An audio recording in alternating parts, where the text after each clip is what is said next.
We're just normal men. What do you mean, normal men? We're just innocent men. It's time for Side Scrollers with me, Stuttering Craig. I did. Oh, wow. Right on the tip. Just on the tip. And Blabs. Co-hosted by our friends from around the internet. There is a portion of Norway where it is legally required to carry a firearm at all times. If you're just a normal man looking for common sense in this crazy-ass world, you've come to the right place. And now, broadcasting from our homes from around the internet, it's time for Side Scrollers.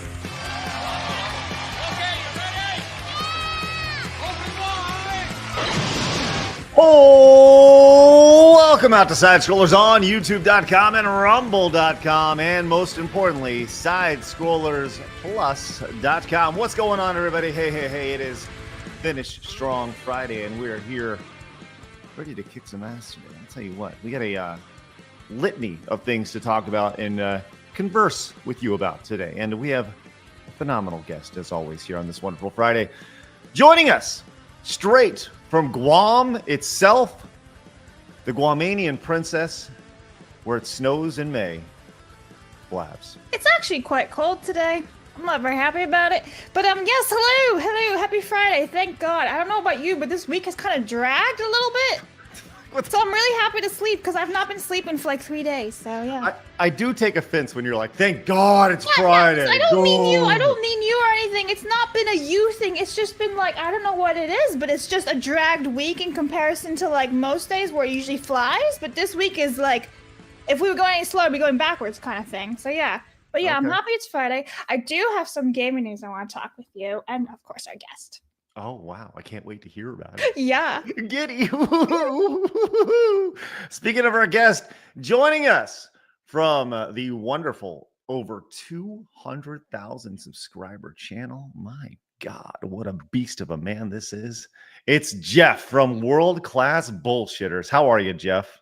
I'm doing well. Thanks for having me. Hello to everybody out there in the Side Scrollers universe, and hello to you too, Guam from Ohio. You know, I'll tell you this really quick. You said the Side Scrollers universe, right? And that's really nice of you and such. I appreciate that greatly. There's a knack for like naming communities. Like the first I ever heard of it was the Red Sox Nation, and this was like 20 something years ago. The Red Sox Nation. Now everything is a nation, and now everything's a universe, right? It feels a little played out at this point. And by the way, I'm not like dogging on you. I'm just saying, just in general, just like the idea of, I don't know, the Mario Nation or like, Nintendo universe or whatever. How about the municipality of bullshit? That's where I come from. Dude, love that. Love that. We need more municipality. I like that. Let's bring that back. It's a big word too. We need more multi-syllable words for groups of people. I like the municipality of bullshit. I love that. Thanks. I just made it up. Hey, that's excellent stuff. But anyways, glad you're here. And of course, glad you're here with us as well, as we're going to be finishing strong. Blabs is going to be going crazy. Counting down the time, looking at her watch. The show's almost done. Let's hurry it up, Craig. Let's go. I actually don't want to watch anymore because I was afraid the mic's going to pick it up and you just hear tick. What kind of watch is that? I know. I've got a Seiko. Right, listen, is it from 1957? Like what? No, I'm always afraid that's why I also don't wear like dangly bracelets and stuff. Well, because it's the fact I'm a boy anyway, but like they always like bang around and stuff, and I'm like, maybe the mic will pick it up. So yeah. Blabs, you truly are ruining the illusion that you are a female. Why? Because every time you're like, I'm a boy. I don't do a lot of feminine things. So like bracelets no. Well, you're clearly trans. Yeah. Clearly. Kirsten established that like 2 weeks ago. That's right. You're clearly a boy now. Congratulations. And you can identify as a pine cone. That's right. Excellent. Congratulations on your pine cone maleness. That's good. Congratulations on you for finding our show. It's your first time tuning in. Make sure you hit the subscribe button and join the 117,000 just normal men who have found common sense in the video game entertainment, pop culture, just world that we live in. We're glad you're with us. Hit the subscribe button or hit the thumbs up button. We'd really appreciate that. Our goal is always 1,337 thumbs up. And let's see if we can hit that today. It would be really, really great if we did. We see a direct correlation between you hitting the thumbs up button and people finding the show and discovering the show. So if you like the show, if you see any value on the show, just scroll your little mouse over there, hit the thumbs up. We'd really appreciate that. Or, if you're watching on mobile, which a lot of you are, hit the thumbs up button. We got a, let's see, today on the show, we have, Blabs is going to talk about Apex Legends. I don't even know what's going on with this. Yeah, I wanted to chat with you about that real fast because you totally left me hanging yesterday, mister. Well, not the first time, won't be the last. Just kidding you. We'll get to that in a little bit. Texas, the state that I reside in, had a bill vetoed or blocked or something. We talked about it a few weeks ago. We got an update on that. Dora, I'll tell you this right now. This is supposed to be in a thumbnail today, but this Dora the Explorer, sound like Forrest Gump over here. Dora, over here, this Dora the Explorer Sigma controversy is freaking hilarious, especially when you see who is covering the story, and it's all gonna make sense. Jeff, do you know what Sigma means? By the way, when you said that, I thought of a bad guy from Mega Man X. So yes, clearly I don't know the whole story. As your brain naturally should, most people would who played video games would think of the bad guy from Mega Man X. No, it is now a word that the kids are using.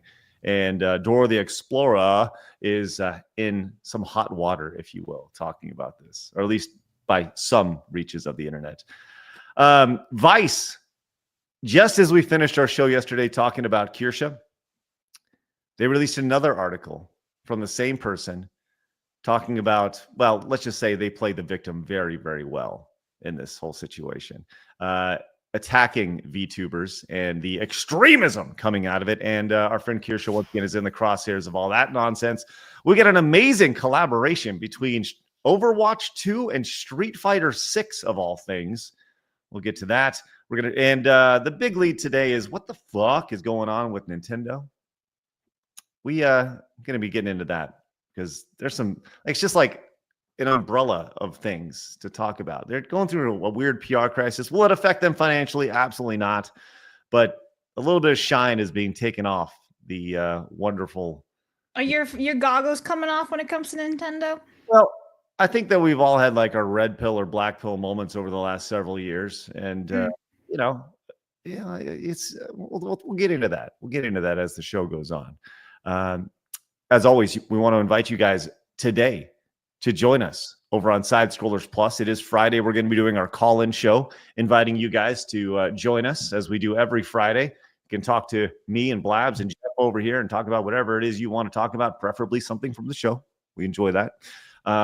Give us a ring over at Side Scrollers Plus. We'll provide a link for you guys, exclusive to our members. So if you want to head over and become a member, we'd greatly appreciate that. We have all sorts of good content, including Blabs visiting Buc-ee's for the first time this weekend and beginning her Buc-ee's infatuation.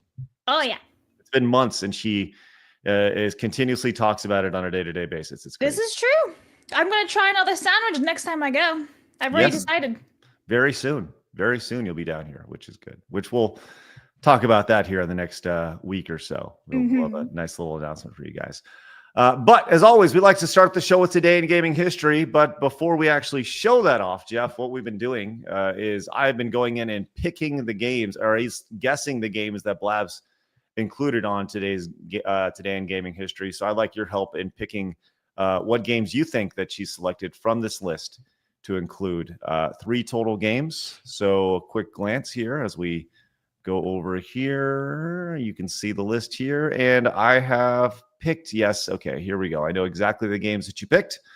Blabs, I'm going to start with Little Kitty Big City. Okay.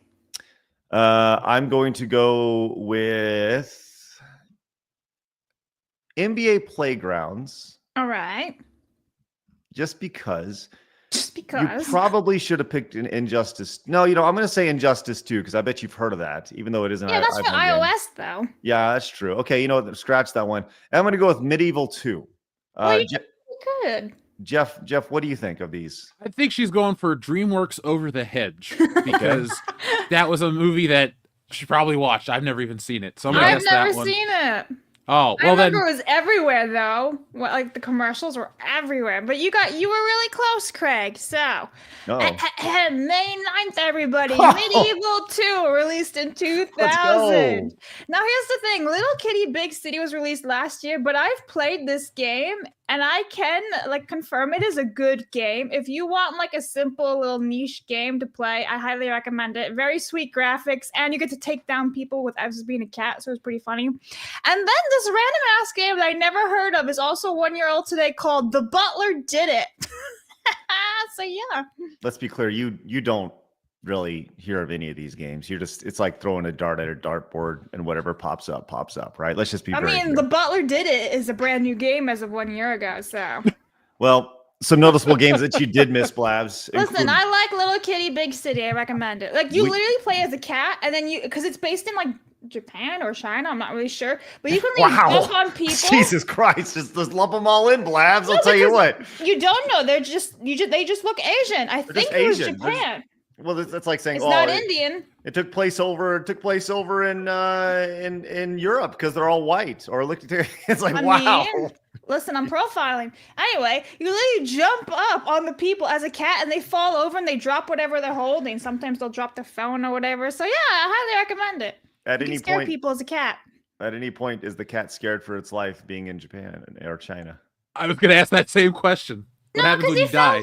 He fell down. The story is he falls all the way down, and he has to get back up to his place, which is a super duper high building. And so he makes his way up there, and he meets people along the way. Ding ding ding. And then you just go up there and you meet ducks and dogs and other cats, Blabs, and other birds. You were mentioning that, and as we progress through Blabs Versus, there's a game that you will need to play. It's the only game I've ever rage quit. The only game I've ever rage quit. No. Because I rage quit that one. Nope. The only game I've ever rage quit was a game called Getting Over It with Bennett Fox. No, I fucking hate that game. The amount of times I rage quit that game, oh. I've rage quit that twice. Okay. Okay. So you are familiar with Getting Over It? I own it. I have it on my Steam. It drives me nuts. Jeff, you ever played this game? No, I just see a guy in a cauldron with is that a sledgehammer or an axe? It's the sledgehammer. He's in a cauldron. He has no legs, and you are literally, as the title is, getting over it, and you have to go through all these obstacles, including trees, rocks, houses, and you just keep climbing up. And apparently it's meant for depression and grieving or whatever it is, and it drives me absolutely fucking mental. Sure, looking at this gives me an aneurysm because I'm just oh no. PTSD. So yes, this was a super viral game a few years ago, and this was the How hot did I game. miss this? Oh my gosh! You know what? It's fine that you did. Yeah. There's a lot going on in this game, and it's very hard. And there's no buttons. It's just the mouse. You're just moving the mouse. That's it. Yeah. Anyway. So okay. You make it look so easy. Yeah. This sucks. This guy sucks because he's so good at it. But yeah, I'll say this, Jeff. Maybe that's a game that we should have you play. Maybe I'll play because this is sure. I'll give it a shot.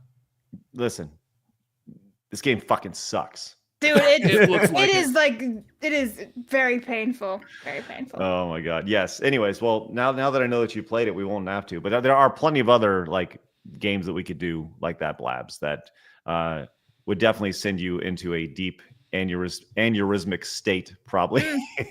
Quap. Just so annoying, so bad. You say plop? Hey, what is that? Quap. It's it's a running game on your computer, and you have to use, I think it's Q, W, O, and P, but you have to move the runner's legs, and it's ridiculously hard. Oh no, thanks. One leg at a time? Each button moves a portion of the leg, so it's upper leg, lower leg, and you have to just run a marathon. It's ridiculous. Yeah, here you go. There it is. Yeah. Oh no! These games are so fun, man. These are so good. I love games like this. These little meme games are spectacular.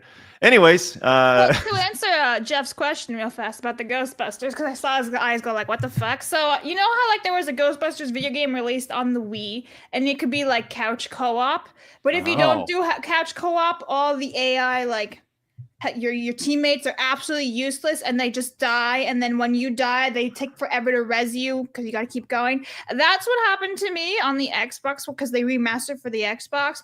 I was playing it without my sister, so by myself, and I rage quit because the NPCs AI are so fucking retarded and useless, and they don't help you, that I was just dying, and they were dying, and we have to keep restarting the fucking level because we can't get our shit together. And How do you I really actually feel, did Blabs? rage quit. Yeah, no joke, Blabs. Just relax. I rage quit the Ghostbusters. Oh my God. You don't quit the Ghostbusters. The Ghostbusters quit you. So. Oh my God, they were so stupid. So yeah. Well, the co-op game seems like a really fun thing to play. Maybe we'll do a live stream of that someday. I think Craig should do that one. Oh, yeah, dude, I love games like that. Those games are so fun, and they are rage-inducing and great. All right, well, yes, Blabs. Anyways, some games that you missed today. Circling back, like Jen said. Brink. Yes, that's right. Brink for the PC 14 years ago today. I'm not familiar with Neo-Rude here, but released in Japan for PlayStation. Yeah, pretty shitty list today, if I'm being totally honest with you. I played NBA. Slim pickings. Yeah, I tried to play NBA Playgrounds. Anytime like any sort of like arcade style basketball game comes out, I'm hopeful that it has some vibes of NBA Jam to it. There's not been another NBA Jam really since that series ended. Anything that's been done in 2K, anything that's been done outside, it just hasn't worked out. And NBA Street was legit.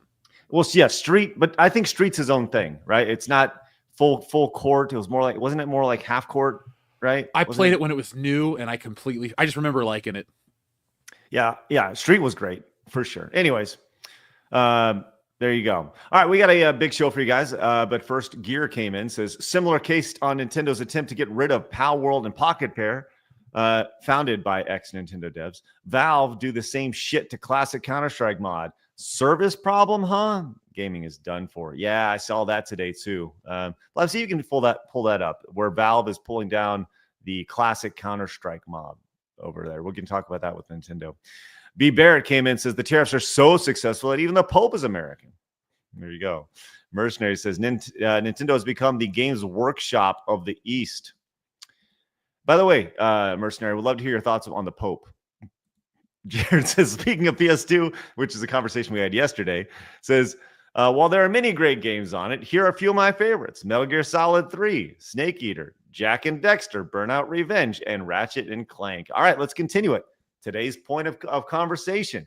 Yesterday we did the PlayStation 2. Let's start simple today. What is the best N64 game today? What is GoldenEye? Your favorite game is GoldenEye, huh? I played it this morning. Really? What? It got remastered for the Xbox Series X, so it's got new controls, and everything like that. But yeah, GoldenEye. That's like tied. That and Ocarina of Time. I can't really decide what's better. Let's see. Best because I give a thumbs down to Perfect Dark, and I'm just using that. I want to see some people get upset. Would have been to the chat. What made you rage quit? The game that made you rage quit? Oh yeah. All right. We'll or we can do both. Reject that to half court then. Okay, what's the game that made you rage quit then? What's the They're best? all like Benny Fodder or Foddy, whatever the fuck his name Foddy, is. Stupid right. Benny, get fucked. Fucking Bennett Foddy. Fuck you, Bennett. What is the most rage-inducing game for you guys? All right. Tamamo says, update from yesterday's plane talk. They got fired. Here's to a great Friday. Great. Finally got back to Expedition 33 and cried for the third time. Damn. They can't keep getting away with it. Tamamo. Are you okay, Tamamo? It's just emotional, man. Tamamo, thank you very much. Appreciate your support. And yes, I did see that the ladies got fired. I didn't see that. Good. Yes, excellent. Did you see that video of the Frontier people, the Frontier gate agents who were like, "Oh, you think you're gonna get on our plane?" And they were talking all mad shit, and then they ended up getting fired. Good. You see that? Yeah. No, but I'm glad it's how it ended. Well, yes, great stuff. Dirtus King says, if you are near Sarasota, Florida this Saturday, come to SiestaCon. It'll fun in Roberts Arena with much small con goodness. Also, Mother's Day is Sunday.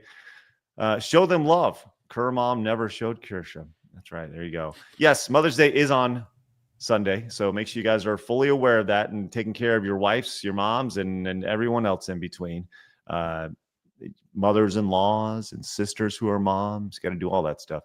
Do you have any plans for Mother's Day, Blabs? I don't know. So My sister might have been doing something. And she's also a mom. I think she wants to do like a giant get together. I don't know anymore. Okay. Lost in translation. Sounds good. All right. So make sure you guys remember that for I mean, listen, I do always get my mom stuff for Mother's Day. So she's not watching. So I can like literally say, I don't even know where she is in the world right now. But I got her some Disney pins. Because she's a big dog collector for like Disney dogs. So I got her some mystery pins to unbox.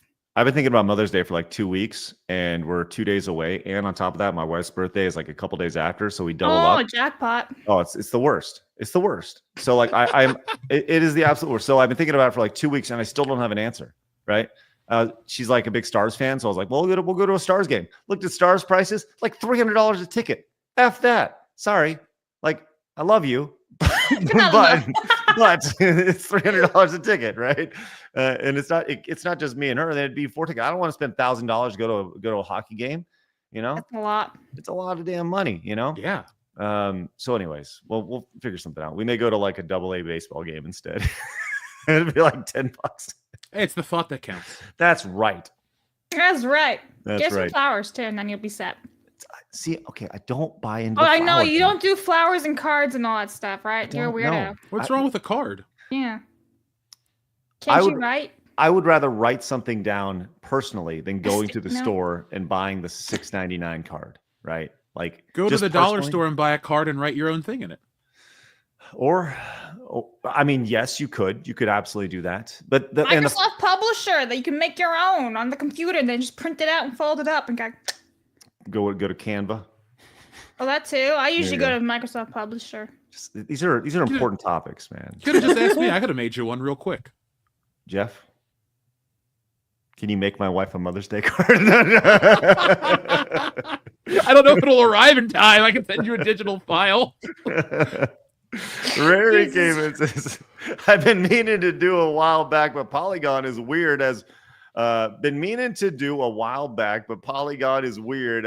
Bayonetta 2 was out. Polygon was ranting how sexy Bayo was and didn't talk about the game, and then said Bayo wasn't sexy because she's too dark and serious. Like, what?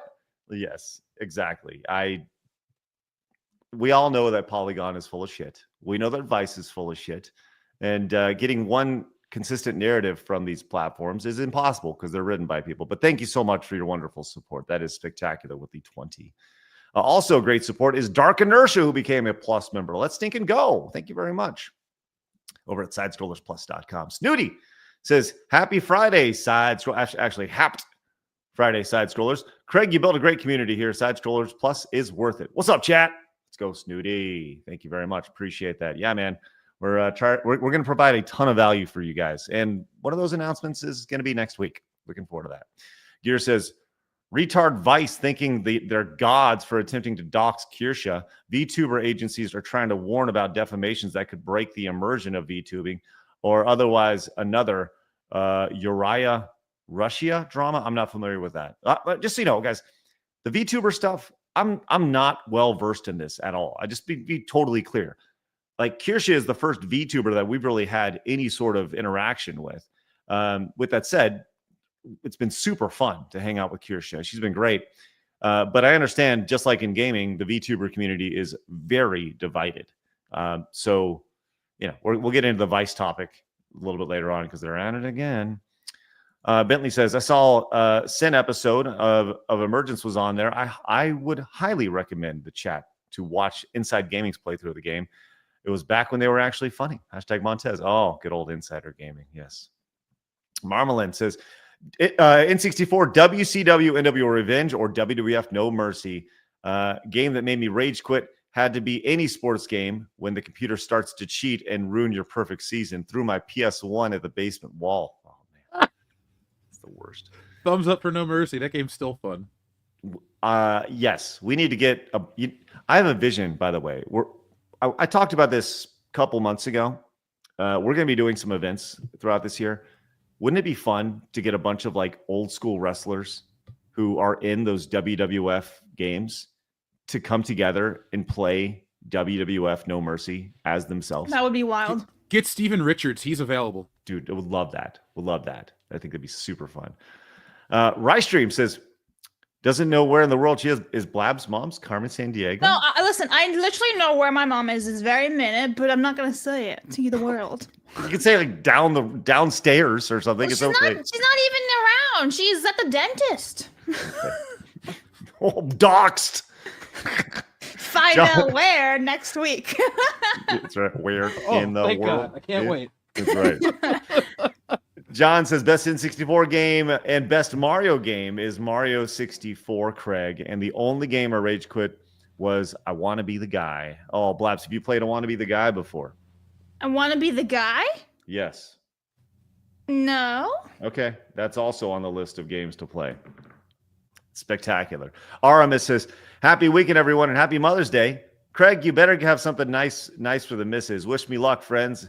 I'll be in and out of medical tests, so fingers crossed my body doesn't do an EA and fuck it all up. Oh, hey, Blabs. Aramis, yes. Fingers crossed, friend. Hi, Aramis. Hopefully all is fine for you. All right. Well, guys, thank you so much for your support. We are 7 supers into our goal of 20 for the yellow supers to get to our Montez goal here on a wonderful Friday. I have a feeling we're going to hit it. We're going to continue the streak, keep kicking ass, and Jeff's going to be picking our Montez here a little bit later on. With that said, it is time for my favorite segment, your favorite segment, everybody in the world's favorite segment. It's time for hard news.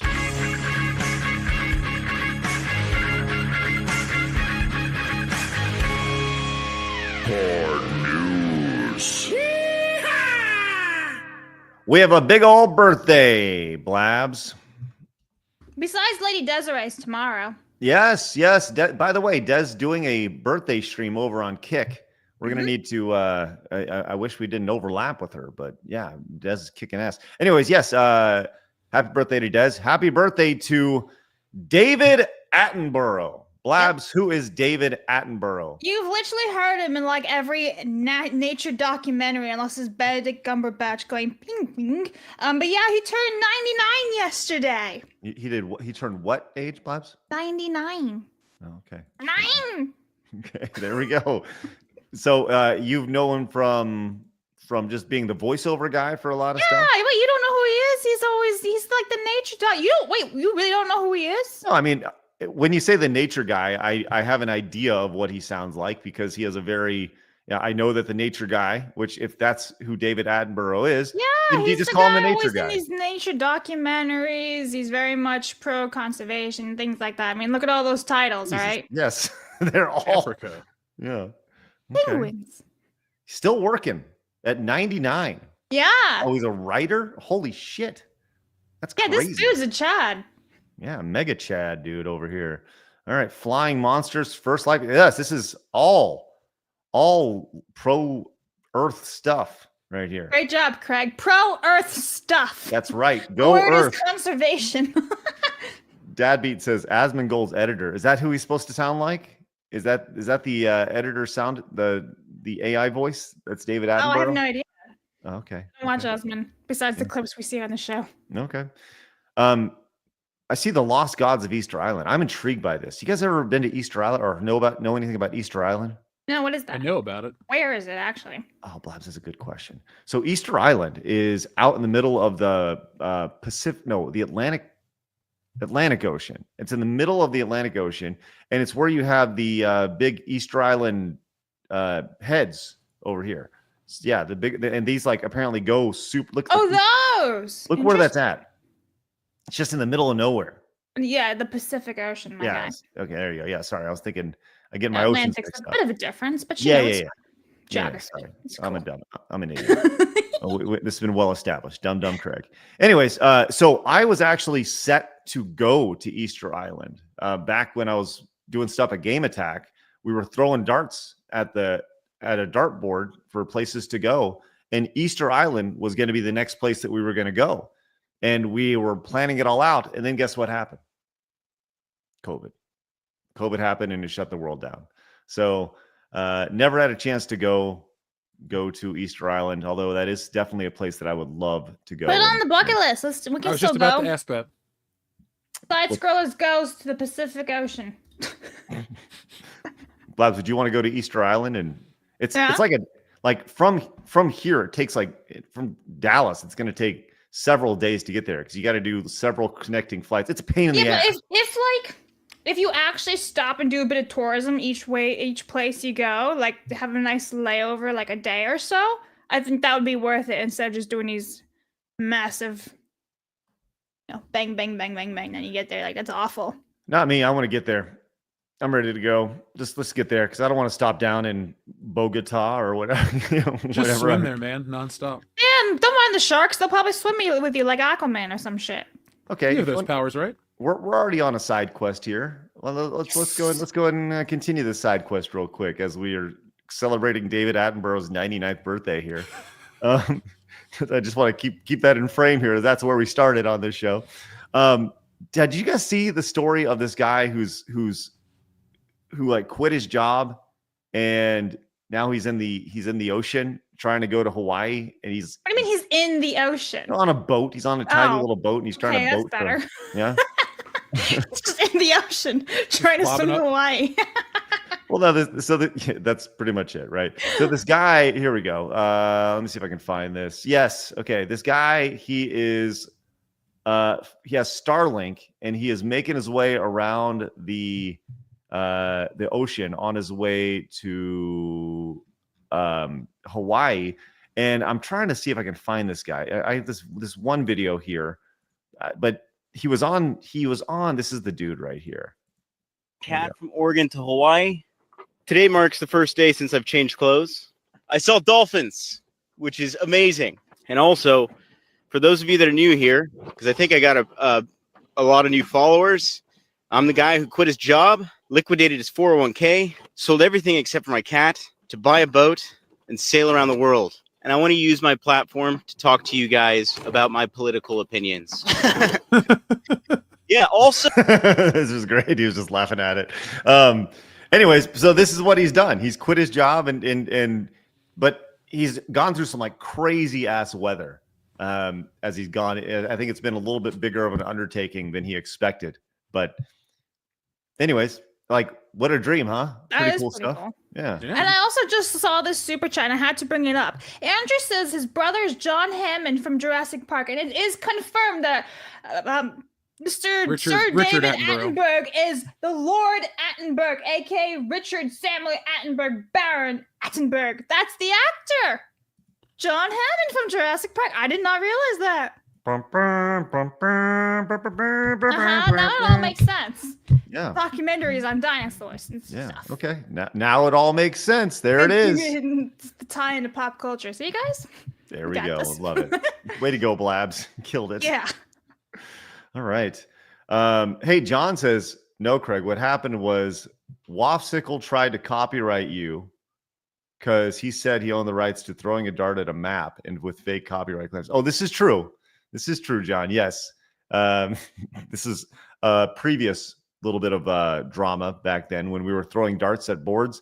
This guy tried to copyright claim our video because he said he owned the right to throwing darts at a dartboard or map. I forgot about that, John. Thanks. Thanks for the reminder. Oh my God. Fuck my life. Anyways, happy birthday. Yay. Hey man, that's a milestone. Good for him. 99. Will he make 100? Bob Barker didn't, but I'm going to say he does. Thanks, Jeff. Damn. I could have said Betty White.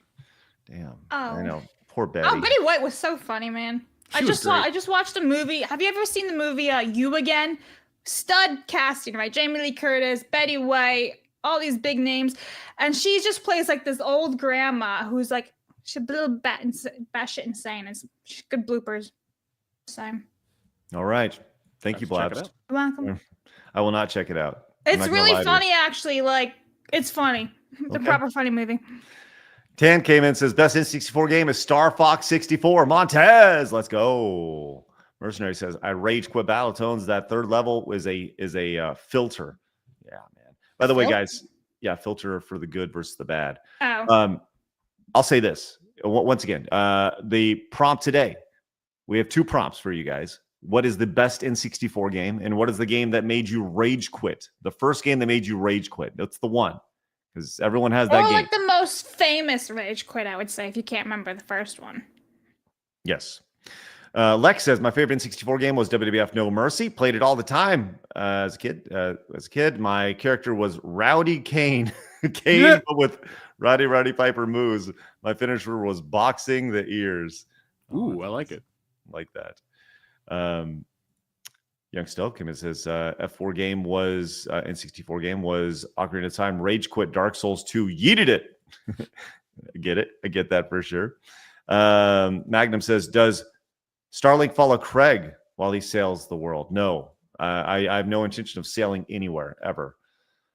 I fear open bodies of water. I fear getting eaten by sharks. I fear bodies of water I can't see the bottom of. I just don't like to be in them at all. Don't go into a swimming pool, man. There could be a shark in there. There was in Shut Zelda. up, Jeff. It's not like that. If I can see the bottom of the water, I'm good. All right. So if you can see don't the like bottom sharks part of either. the ocean, you're okay. So like you'll go into like the beach area and be like, look, the bottom, ew, seaweed. Yeah. I could scare you with a story, but I won't because I don't Do like it. sharks either. It's just not a huge fan of not being able to see where I'm stepping. Not a big fan of the ocean. No, not a fan of the ocean. I like to be flying over it, or not in it. You know, that's I like being in the water. I like sailing and stuff. Good shit. not me, man. All right, Blabs, let's talk about this. You wanted to talk Apex Legends for a second. Yeah, just a real quick hit. So yesterday, I think was the first day for the new character to launch, Sparrow and Apex Legends. And fun fact, I did not know this from the review, like the reveal trailer of the character. He speaks Italian. So I was casually playing, and all of a sudden I kept hearing these Italian words, and I was like, what is going on here? So I have to say, I'm not a big fan of like his abilities. Maybe I'm just not used to them, but I didn't really prefer them as compared to like Conduit. She's my main that I've been playing for the last couple years. But it is funny. I will say that the Italian little bits and pieces are in here. Like one of his kill lines is like, "Che peccato." It's true. It's funny. One of his kill lines is literally like "Che peccato," which means like, "Oh, what a shame," and then he just blows your brains out. So I was like, that's great. That's a good way of using it. So yeah, fun little fact for you guys. Sparrow speaks Italian, and he's in love with Loba. He literally goes up to her and he's like, "Ti amo," which means I love you. So it's funny. It's funny. There it is. That's all I got. On your feet. Am I dead? I'm being helped by an angel. That's enough, little bird. Back in the fight. Okay, Sparrow. On your feet. I don't usually fall like this. I swear. All right. Get flying, little bird. Don't worry, Bella. I got you. Aren't you helpful? Thank you. It's so funny though. Isn't Loba gay? I thought no, wasn't it Wraith and Valkyrie? Oh, I don't remember. I don't know. Just whatever. Who knows? Let's be honest. Mhm. Maybe she's bisexual at this point. I mean, yeah, there's like the trans and all that there. Yeah, there's a whole bunch of them, but yeah. Are you listening to the music still in the background, Craig? You are, aren't isn't he? He's like da da da da da da da. Can you blame him? Can you not hear it? No. Oh, you can't? Okay. Yeah, so we're just wondering what you're doing. You're just bobbing over there.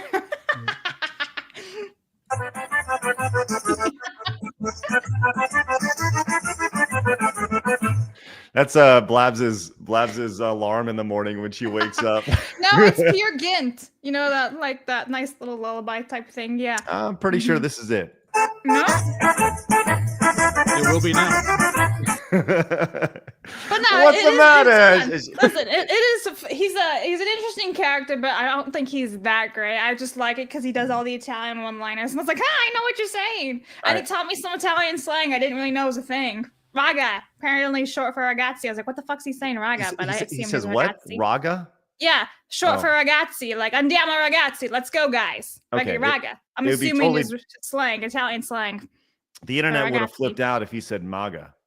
Andiamo maga, va bene andiamo. Like what? All right. Anyway, that Hey, was it. yeah. Okay. Blabs also wanted to talk about this, but before we do, Magnum says GoldenEye seems to be underappreciated amongst y'all. Worst game for difficulty was probably Mega Man. Wow, which Mega Man, Magnum Norris? Yeah. Okay. So here's the thing about GoldenEye. Now, I did not wake up this morning and play GoldenEye like Jeff did. Okay. But GoldenEye was a spectacular game for its time. Mm-hmm. But if you go back and play it today, I'm talking specifically the N64 version, it is definitely a product of its time, which there's nothing wrong with that.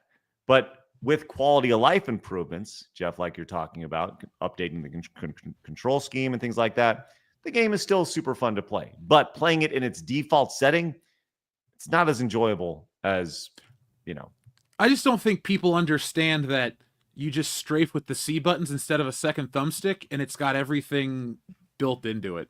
I put way too much time into it, and I also don't like the multiplayer. I like the single player. So when I play GoldenEye, that's what I'm doing. It's just because I like the movie as well. But I agree, it's not. You can't compare it to the newest Call of Duty. You can't compare it to anything recent. But if you compare it to its contemporaries, it's still fun. It's like with No Mercy. No Mercy's still great to play, but you can't compare its presentations to 2K25. It's like The Rock is a square block in that game versus a fully rendered 3D Right. model with lighting and facial, everything. So Right. Speaking of GoldenEye, I had this video on my timeline a little bit ago, which this is just, I just posted, this is me when I showed my daughter Street Fighter 2. And if you haven't seen this video, this dad playing GoldenEye in a very long time, his reaction is fucking brilliant. Here we go. here comes the music.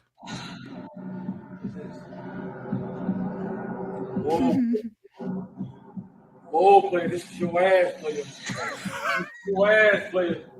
You don't know nothing about this, player. Oh, shit! Nice! Whoa! It's been a long time. Oh, watch it. Here we go, watch it. Clap! Damn right, player! Damn right, player! Come on, watch your ass! Woo! He's talking to his kid. He's over here talking to his kid, talking to he's like, oh, I would bust your too. ass. Oh, you should No, no odd jobs. no odd jobs, no golden gun. You should someone should take your face and put it on top of this guy's here, Jeff. Sure. I mean, AI. He's a little short for me, but hey. I feel like Jeff would be like the guy who's like, you're a little short to be a stormtrooper. I'm closer to like Darth Vader or Chewbacca than I am Han Solo in size, so. He's a big boy. Whoa! Yeah! No, we don't play. Oh, Oh, Natalia, she's the worst. Bust that ass, boy! I'm gonna bust that ass, player! What, player? Wait, are they playing it on the Switch? Yeah! I don't know. Well, it's about. Here's the thing: that game wasn't. Oh no, it's an N64 controller. Because on the Switch, it's broken. They didn't update the controls like at all, so you can't play it with a Pro controller. It's like you have to like press up on the thumbstick to shoot and all this other shit. It's just unplayable. I got a question. Yeah. What the hell happened to his kid? You got this dad over here in this sweet fedora hat, wearing a sweet button up, and his son over here, like, look how his son walks up here. Whoa! Yeah! No thanks. Look at his pants. What's wrong? Like, pull them up. Looks like he shit himself. What you doing, player? He's like, what the fuck? And he's over here. Look at him. Look at him just yelling at his kid. He's gonna kick his ass over here when he puts it back in. Look at his eyes, man. That's GoldenEye love, right? I get it. Oh man, we've all been there. That's fucking brilliant, man. Oh, it's great stuff. Well, I don't even know how the hell we got there. I don't even know. Oh, Apex Legends. There we go. But there you go, Magnum. Thanks for sending us on that side quest. Dirtus King says, I will be honest, Sonic made me rage quit because I feel the level design is meant for exploration instead of speed. And I am still a Nintendo hardliner to this day. There you go, Dirtus King. Thank you very much. Magnum says, GoldenEye is the precursor to all FPS shooters. Doom. I would say Doom and Wolfenstein have something to say about that. But I get what you're saying. Modern, as far as the idea of strafing, looking around. Strafing was a thing, and obviously Wolfenstein. It was a thing in Doom. I don't think it was a thing in Wolfenstein, but you just moved around. And what's the deal with Wolfenstein and Doom? Aren't they sprite-based graphics, and GoldenEye is actually polygonal 3D models? And What's the Draw deal distance with and all that shit. Wolfenstein? Yeah, I know, right? I turned into What's- Seinfeld over here. That's right. CG Hero says GoldenEye 64 is great, but Ocarina of Time has to be my favorite N64 game. Montez. Thank you so much, CG Hero. Appreciate that, man. We're closing in. We're going to get there. As Kratos says, Blabs, you roll your R's by vibrating the tip of your tongue, not the back of your throat. Today you're going to learn. Yeah, no, I can't roll my R's. It's probably my mom's greatest disappointment about me, because she's been trying to get me to roll my R's since I was a child, and I'd be like, so yeah. Was this her? Is that mouthwash? Was her yelling at you? Like, roll your R's. Yeah. Yeah. Yeah, but my sister and I can't roll our R's for some strange ass reason. How So, unfortunate. Most unfortunate is. Extremely. It's ridiculous. Magnum says, you're correct. Doom was that ish. That's right. Thanks, Magnum Norris. Appreciate that. Okay. Blabs, you want to talk about Tom Cruise or do you want to move on to the next story? Oh, we can skip it. It was just a quick hit. Sounds good. What is not a quick hit is this story from Niche Gamer. Okay, this is freaking hilarious. Allow for me to introduce you to a brand new anime figure that is all the rage in South Korea right now. Here is that figure. And by figure, I mean more ways than one. Right there. This anime figure. Blaz, what's your thoughts when you see the masked, voluptuous... Big titty anime chick. That's right. That is 1,000% what we're looking at I'm here. gonna be honest, in Asia, like many Asian countries, a lot of them do wear masks on a daily basis if they're feeling sick or whatever. So like, There it is. Look at the tattoo on her left boob over there. So this is the look. That's pretty good lining right there. That's not gonna lie. Who is this? Is this from a show? I guess I don't know. But so you can see what's going on with this. There's a lot going on here with this tight dress and all that right there. There's a lot going on. All right. I'm surprised she's not falling over. It does seem fairly off balance. Strong back muscles to support what's going on. And clothing up there. so tight, your belly button, like it goes in your belly button. Yes. So we didn't think this rendering out too deeply. I don't think they do very well. But this is a this figure which has been called a dog tan Missy, is based on the social stereotype of women from this neighborhood that we're going to talk about, because South Korean residents have called police about the over-sexualized anime figure. What? Squid Game's okay, but this isn't? All right. So I thought they were in a huge depression over there. This should solve it.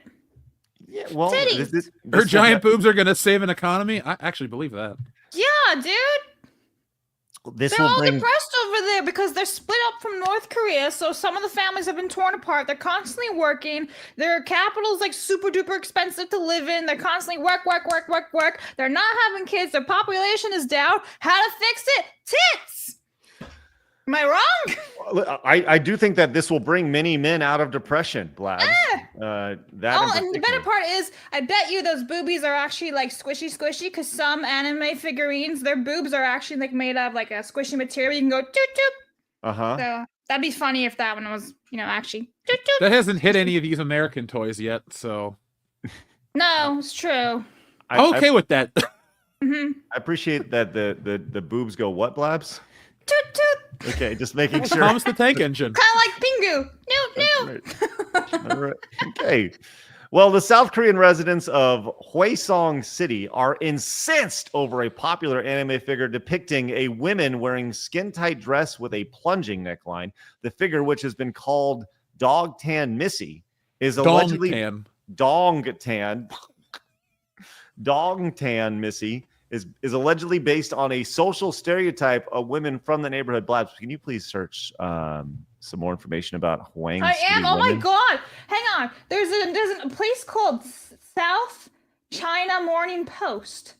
Dolls in Korea model on married women sparks complaints over sexualized image. This is a real thing. People are actually complaining about it.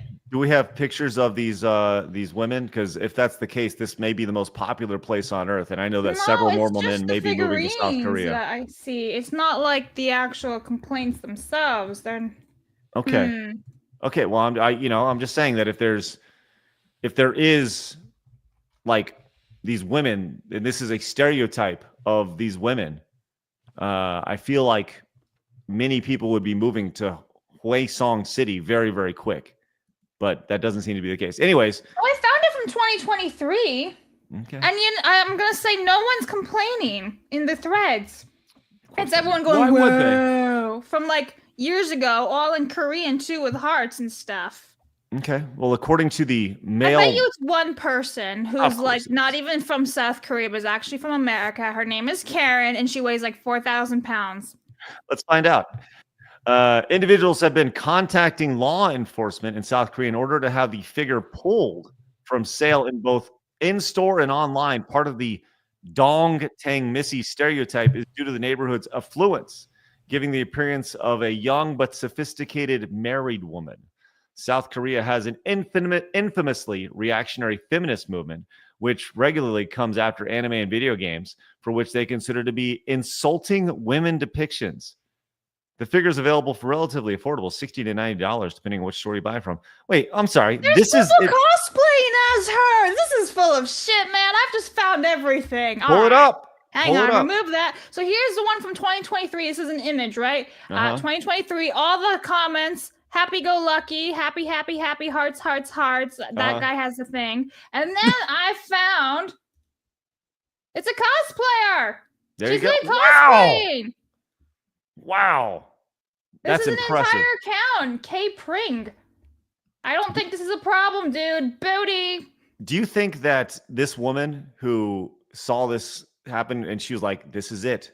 This is the cosplay. This is the one I was born for. Oh, wow. Tits. Okay, let me see. Oh, maybe. What do you think? Can I show that? I think so. I think we're fine. Look. So until that we're one, not. It's very, very low. That's why. But yeah, titties. Look at the face she's making. Oh my god. They're bigger than her head. Yeah. Impressive. Yeah, this account is literally just all about waifus. Oh, those boobs and vaginas are censored. Okay. Don't show those. Yeah, no, I'm scrolling still. Well, there is a lot of cosplay of this over here, and mostly it's like white women. But there's always that one 20-something white girl in college who's upset about the depiction of women. I just go back to this idea that with her tongue out is so funny. At least she's stopping COVID. That's good. That's right. I go back to this statement here that there's a feminist movement which regularly comes after anime and video games for what they consider to be insulting depictions of women. How is this an insulting depiction of women? Because they're self-insecure and they're like, my titties aren't that big. My tummy's not as flat, even though it's literally a fake character. It's not real. Preach, Blabs. Say it. Let them know. Well, it's not real. It's like the same thing with like masculine anime characters. They have like 8-packs and 6-packs and like 24 packs of abs and stuff. Is it realistic? Not entirely. Some men look like that when they spend all day in the gym and nothing else. But reality is most men don't have 24 abs, like a washboard. So yeah, I don't really see the problem here. Well, honestly, I'd be more offended by the ones that have like their vaginas out and stuff like that, and they're like, fuck me," like those ones that you just like a bit offensive. That will be clipped. All right. I'd like to thank them for creating this wonderful thumbnail art here, by the way, which will definitely be clipped and used in our videos of this. Well, we'll pray for you, South Korea, to get over the oppressive nature of this anime statue, which is a stereotype of the people who live in your city, of all things. So there's that. Pray for South Korea, guys. Please do. All right. Flying Dutchman came in, says Mario Kart 64. Is that the rage-inducing game or the best N64 game? Or both. Or both. That's right. Mercenary says Blabs is not wrong about the figure-saving SK. And Mercenary says, now I see why Lego Mindset moved to South Korea. Titties. Kratos says this is all right. This is what we're doing. This is what we're doing, Kratos. We're doing it. That's what we're doing. Okay. Says this non-skippable super chat contains a few non-skippable phrases. This is Craig's non-skippable boss fight in English language, the game. The clapbacks directed at me are skippable, however. Get fucked, Kratos. Get fucked with your skippable nature. Aiden says, hey, I'm a guy who loves women with curves, and it's supposed to be that way since they're appealing and men love it. By the way, I'll be attending the Stars watch party and wearing my poncho. Go Stars. All right, Aiden. Stars tonight. Tamamo says Korean feminists put Western feminists to utter shame. They are absolutely cray-cray. Oh. I have to see that. Yeah, it's quite the statement. That's not the first time I've heard that. It must be true. I keep hearing it randomly. Krolgar says they have strict laws about corn and other sexual activities. Also, check out the 4B movement. Oh, yes. Wait, there's a 2B, the character, and now there's a fucking 4B? Oh, wait, that's the feminist thing. Oh, never mind. Yeah, that's where they don't want to have sex with dudes. Got it. Yeah. I thought it was a right? character. I'm like, what? They're trying to ban another character because there's 2B, 4B? The sex I'm strike. dumb. Yeah, that's good. All right, let's go from one side of the pendulum with the over-sexualized mega boobs and the skin-tight characters to the other side of the spectrum, to my home state of Texas. Now, look, we talked about this story a couple weeks ago. We thought it was stupid then. I still think it's stupid now, at least on the surface of how far-reaching this is. But also going to Niche Gamer.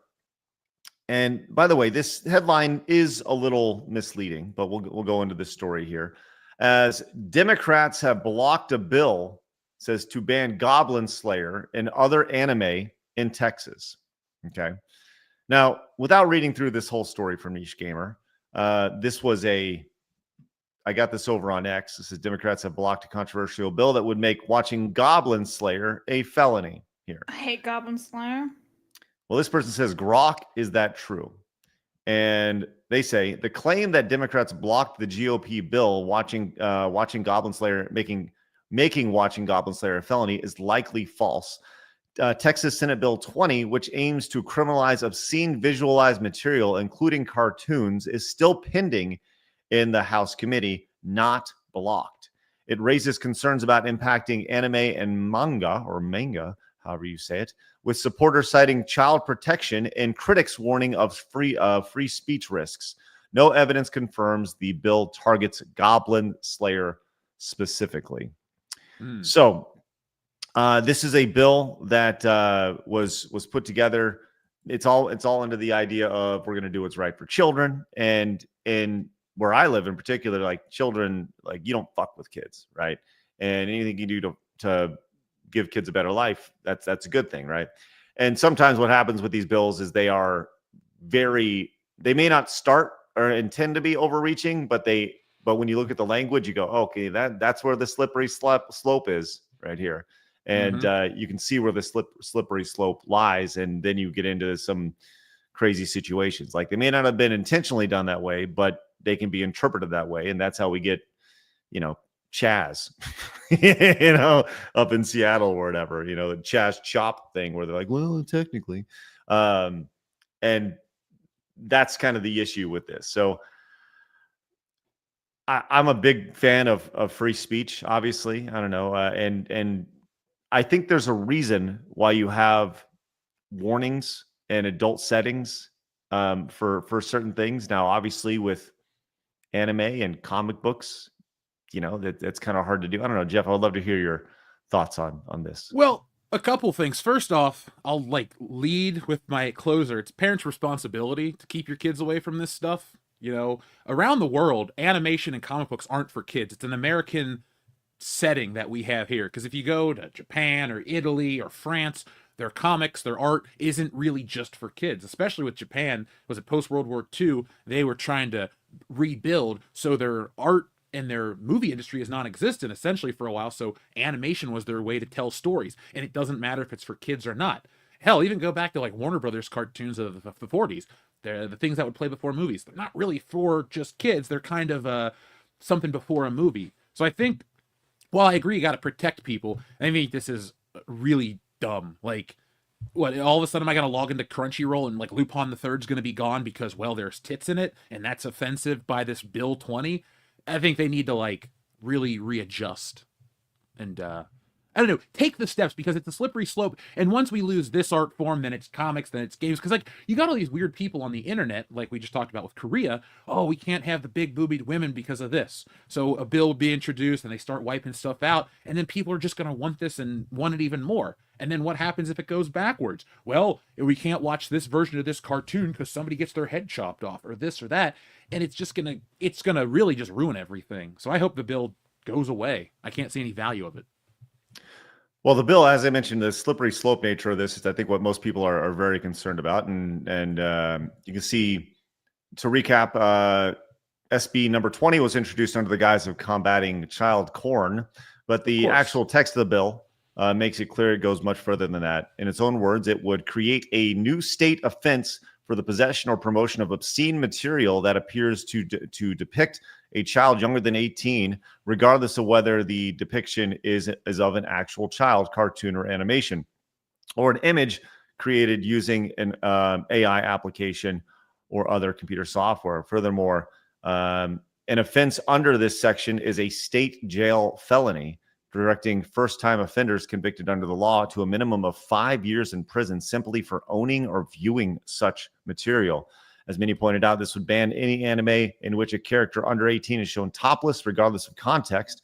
Of course, it would also criminalize controversial anime such as Goblin Slayer, which depicts but does not condone sexual violence against a girl. Yet now, Democratic opposition in the House have temporarily blocked the bill from reaching the governor's office. The bill was stalled May 1st. While the censorship bill unanimously passed the Texas Senate, the Texas House of Representatives was always considered to be a harder hurdle to cross due to its bipartisan makeup. So anyways, it should be noted that the bill is not dead, only stalled, and may eventually pass through budget reconciliation or other means. Niche Gamer will continue to cover. Blah, blah, blah. The only thing I wanted to add real quick is like, yeah, I'm all about the protecting that stuff. But like if you watch like Dragon Ball Z or something that's old, something that might have, been around for decades, retroactively, is that going to become a crime? Because, what about is it violence or is it just the sexual stuff? Because if there's violence towards it, like, again, we'll use Dragon Ball Z. They're kids. Gohan's a kid fighting. He gets beat up. I don't really want to watch anybody really get hurt, but I like cartoons. I like that stuff. Art forms from all around the world. Well, and that goes back to, it creates a new state offense and with the possession of obscene material, right? So like, what does that mean? Obscene material is very, is it violence? Is that sex? What does that mean? Does that mean someone under 18 is saying naughty words or has not, like, what obscene is a very, it's a gray, what's obscene to me may not be obscene to you, right? What's obscene to Blabs is a lot different than me. And that's why the gray area exists. And that's why people are pushing back on this. And I think, honestly, rightfully so. I think that's totally fair to push back on this and to have clear boundaries here. As Claydick says, sometimes conservatives are dumb. Freedom on every weapon imaginable, but not the media adults consume. Yeah. River Mile says, like all masks, hers is flattening, no curves. I'm talking about the anime lady. Thank you very much. Marmalin says, Goblin Slayer literally puts a warning that it's graphic. That anime is great, and the manga is too. It's a rough story about an autistic dude. Yeah, I've seen the one, so I've not seen all of it. I've seen a scene, and the scene that I saw was so violent and graphic that I was like, I'm fucking out. I'm out. Nope, never. Not for me. And because it was very controversial when it came out, that when it was grape. Yeah, no, thank you. No thanks. Mr. Melancholy says, I'm sick and tired of politicians, no matter the political party, messing with my entertainment. People need to watch their kids instead of attack anime. Yeah, I'll say this as a parent, and I 100% agree with you that parents need to parent, right? But there are times like you can't put your kid on a leash at all times. You have to let them live their life, and they will be just like when you grew up. You consume things that your parents didn't know about. Ultimately, your job is to educate them and hopefully guide them in the best direction, but they will have their own taste. They will have their own types of media that they like, whether it's genre music or anime or movie or video game. So, because they're different people, and that's something that, as I've gotten older as a parent, that's hard. That's hard to realize that they are different than you, and you want them to be, like the same things you like, but sometimes they won't. So parenting and being a parent is one thing, but part of being a good parent is teaching and letting your kid be themselves as well. One way that my mom handled it is from a very early age, I understood that everything on TV, I mean, we're not talking news, I'm not getting into that stuff, but like in general, fiction is fiction. So I understood like a movie's fake. I understood a cartoon's fake. You can't swing from webs like Spider-Man. So from a very early age, I watched that. And so I would watch action movies and horror movies and stuff that, your average 10-year-old wasn't watching, but it didn't impact me. Same with video games. I played Grand Theft Auto in grade school. I have no record. I'm boring as shit. But like, I don't believe that violent entertainment actually makes you violent. Because like I said, GoldenEye was my favorite game. I've killed 1 million people in that game. Have I ever shot anybody? No. So I think a lot of people just like to make the correlation, but I don't think there is one because I'm living proof of it. If you just know what's up, you know what's up. Well, I do agree with this statement that the government should not, it isn't the government's responsibility to watch your kids. I 100% agree with you. 100% agree with you. Sure. Yankee Lover says, I equally dislike the Puritan right and left. Yes, that makes you a normal man. Weeb says, the fact that Blabs hates Goblin Slayer proves she didn't watch it or understood it. Ban, demote her. That's also, such a weird thing, though. If someone doesn't like it, ban, demote. All right, there, Weeb.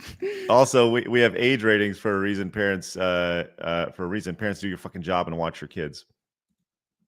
David says, these penalties in the bill over drawings are 1,000 times harsher than the ones we given to educators over essaying real kids. Right. That's the bigger issue here. That is the big, yes. The Reeve guy says, part of parenting is learning about what the kids like. This is true. It's true. Wild Dog Gamer says, they better not come after Berserk with that bill. And following up from previously, Snooty says, Korea has a much bigger problem. China back coup d'etat now 2 times. The USA will eventually step in. China is going to get checked. Thank you, Snooty. Some quick updates on the question today. What is your favorite N64 game? And what is the game that made you rage quit? Riley came in and says, Conker's Bad Fur Day. There you go. And Fluffy wants to know, says, did you get my Super Monkey Balls, Montez? I did. I have not updated it or added it to our list yet, but 1,000%. It was excellent. Marty says, favorite N64 game? Doom 64. Waiting for Dark Ages. First rage quit, probably Zelda 2, The Adventures of Link, which was also the first Zelda I beat. Nice, Marty. Nice. And it wasn't real Zelda. That's like the black sheep. We know that. Mm-hmm. Delta says, well, Craig, we all know you're fighting against this with your... we all know you're fighting against this for your sex with Hitler crime. You can't escape jail time. Happy Mother's Day weekend, everyone. Delta, shut up. All right. Let's go and continue on with this. We are currently at 17 of our goal of 20 yellow supers for the day to get to our Montez goal. Appreciate y'all's support. Let's keep on moving on. But Rye Guy says, guys, you're getting fake news here. The bill won't ban anime. Get the text of the bill. The bill goes after people who draw kitty stuff, not anime. Oh, okay. Right. But there's definitely gray area when you say drawing, going back to the actual, let me see if I can pull this actually up real quick. One more second. And if that's the case, okay.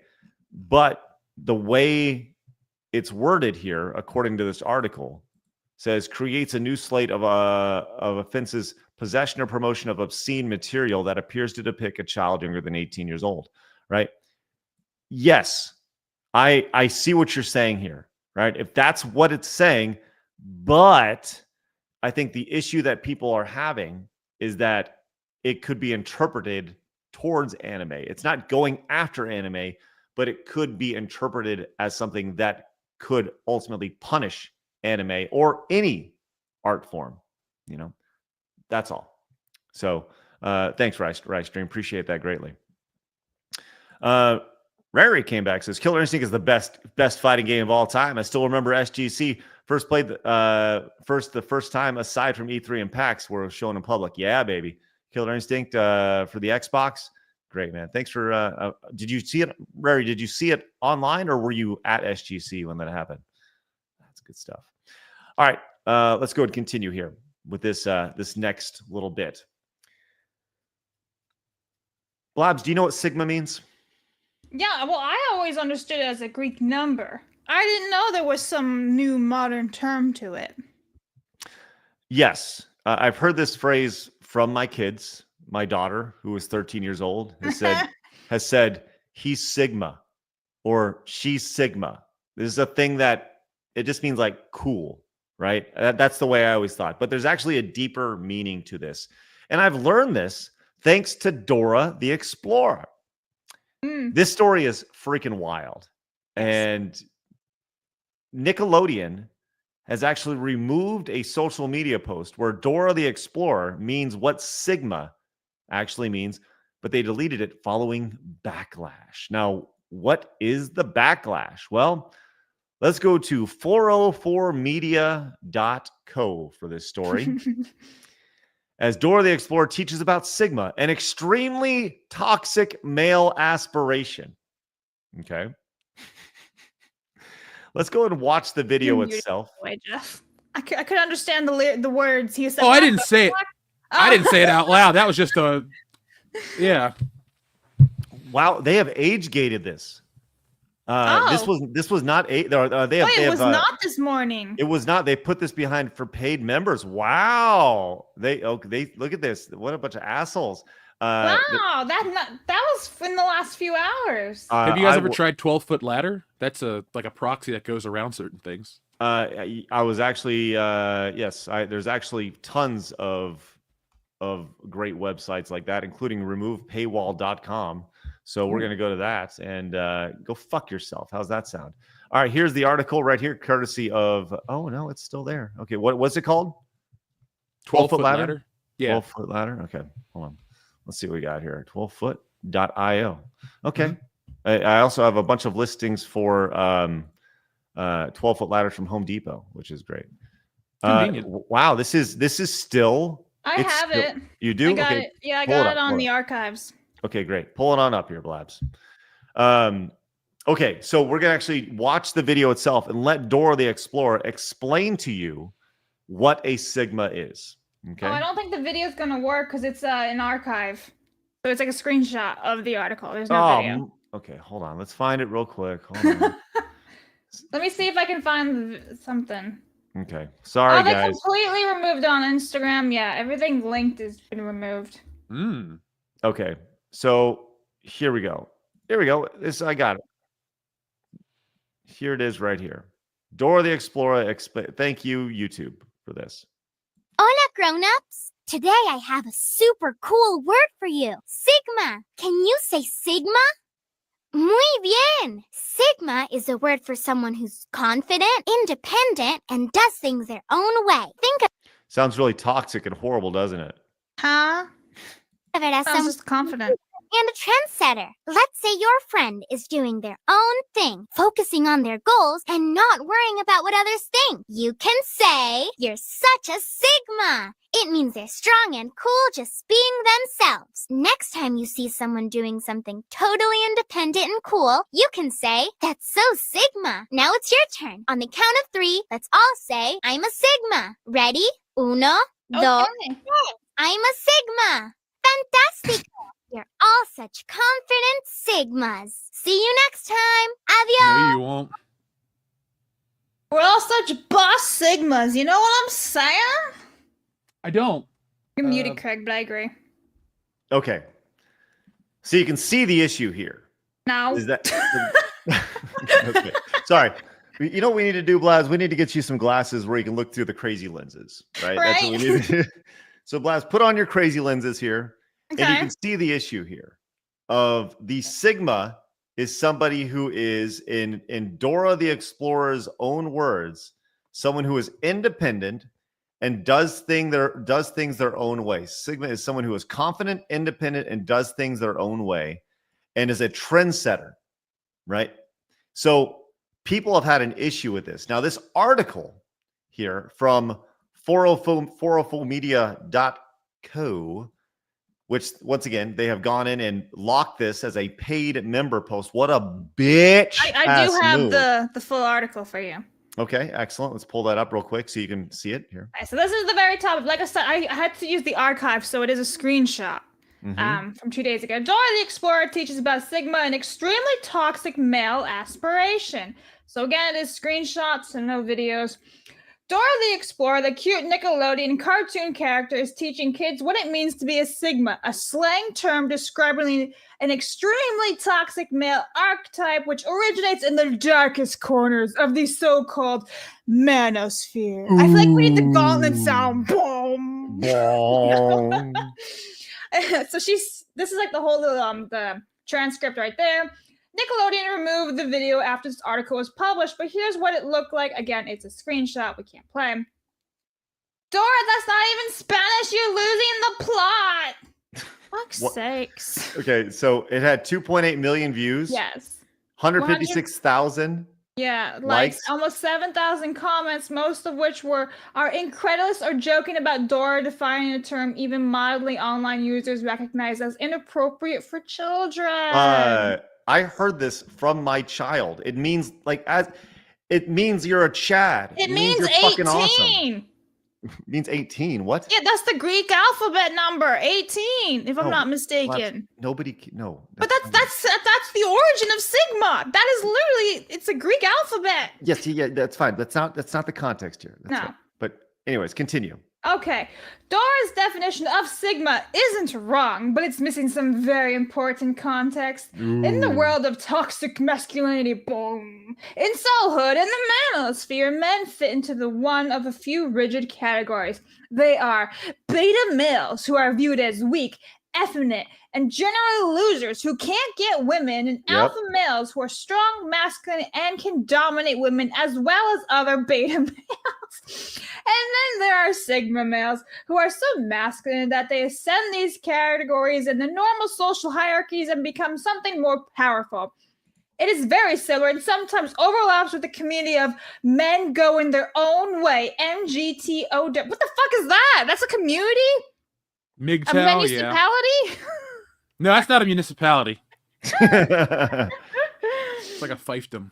And it says, know your meme attributes to the origin of the term to the far-right misogynist and white supremacist Theodore Beale, known mostly for his online persona Vox Day. In 2010, Beale defined Sigma on his blog as the outsiders who don't play the social game and manage to win at it anyhow. The alphas hate Sigmas because they are the only men who don't accept or at least acknowledge their social dominance. And alphas absolutely hate to be laughed at, and a Sigma can enrage an alpha by simply smiling at him.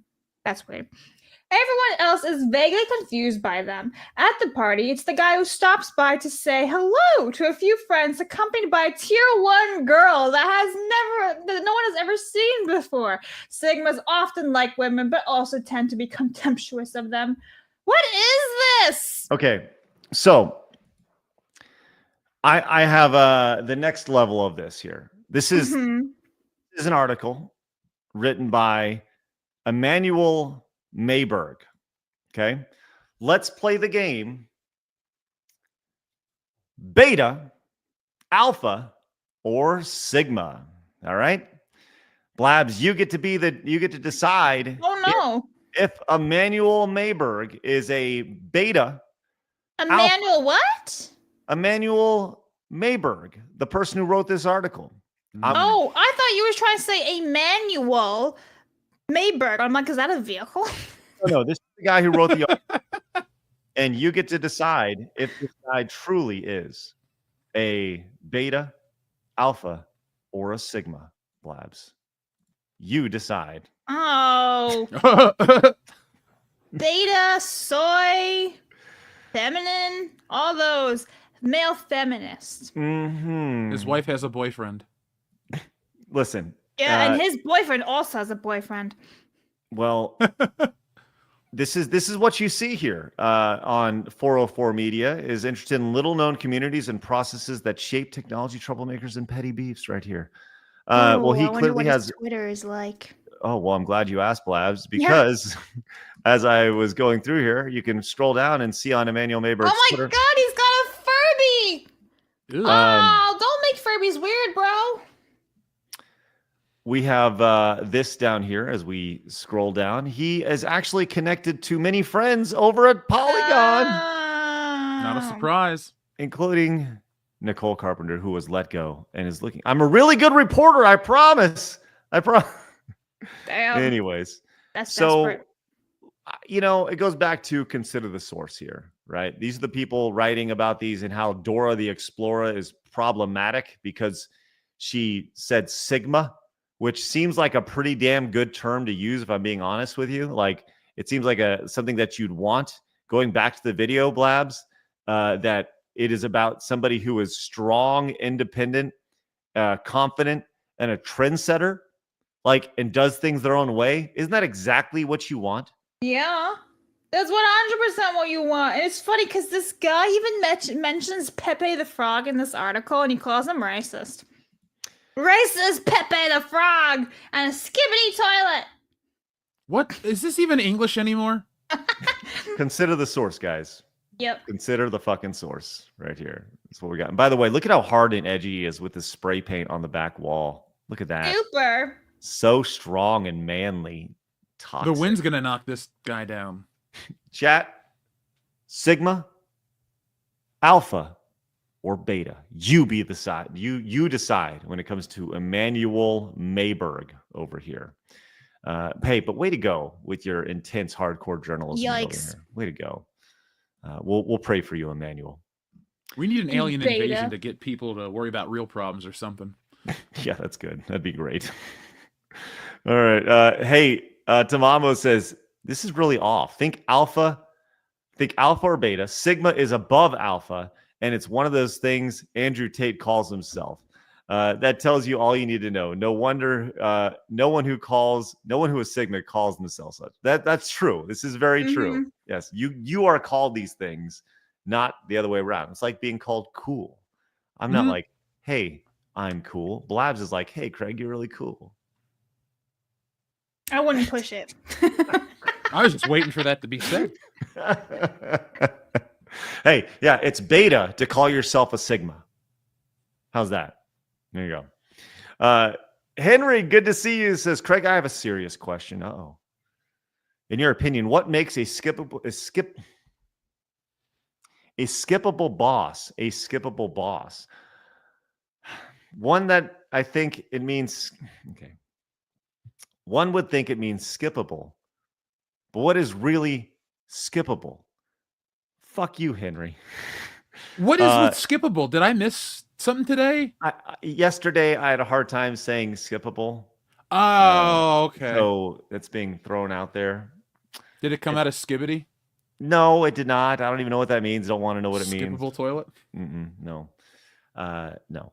But thank you, Henry. There's nothing that makes a skippable boss. Don't do it. Marius says, alphas, betas, and sigmas. Oh my, we are regressing as a species. Soon we'll be back into the caves. Thanks, Marius. I agree with that statement. Dan came in and says, I'll give you my top 3 favorite N64 games: Zelda Ocarina of Time, GoldenEye, Star Fox. The first time I ever rage quit was in the Medal of Honor Allied Assault hard mode campaign. Let's go, Dan. Guess what, Jeff? We hit our first Montez goal of the day. Isn't that exciting? Right. Let's go. All right, you get to pick. Pick a number between 15 and 1. 9. Not, of course it would be, Jeff. 1, 2, 3, 4, 5, 6, 7, 8. 1, 2, 3, 4, 5, 6, 7, 8, 9. Bitch! Montez!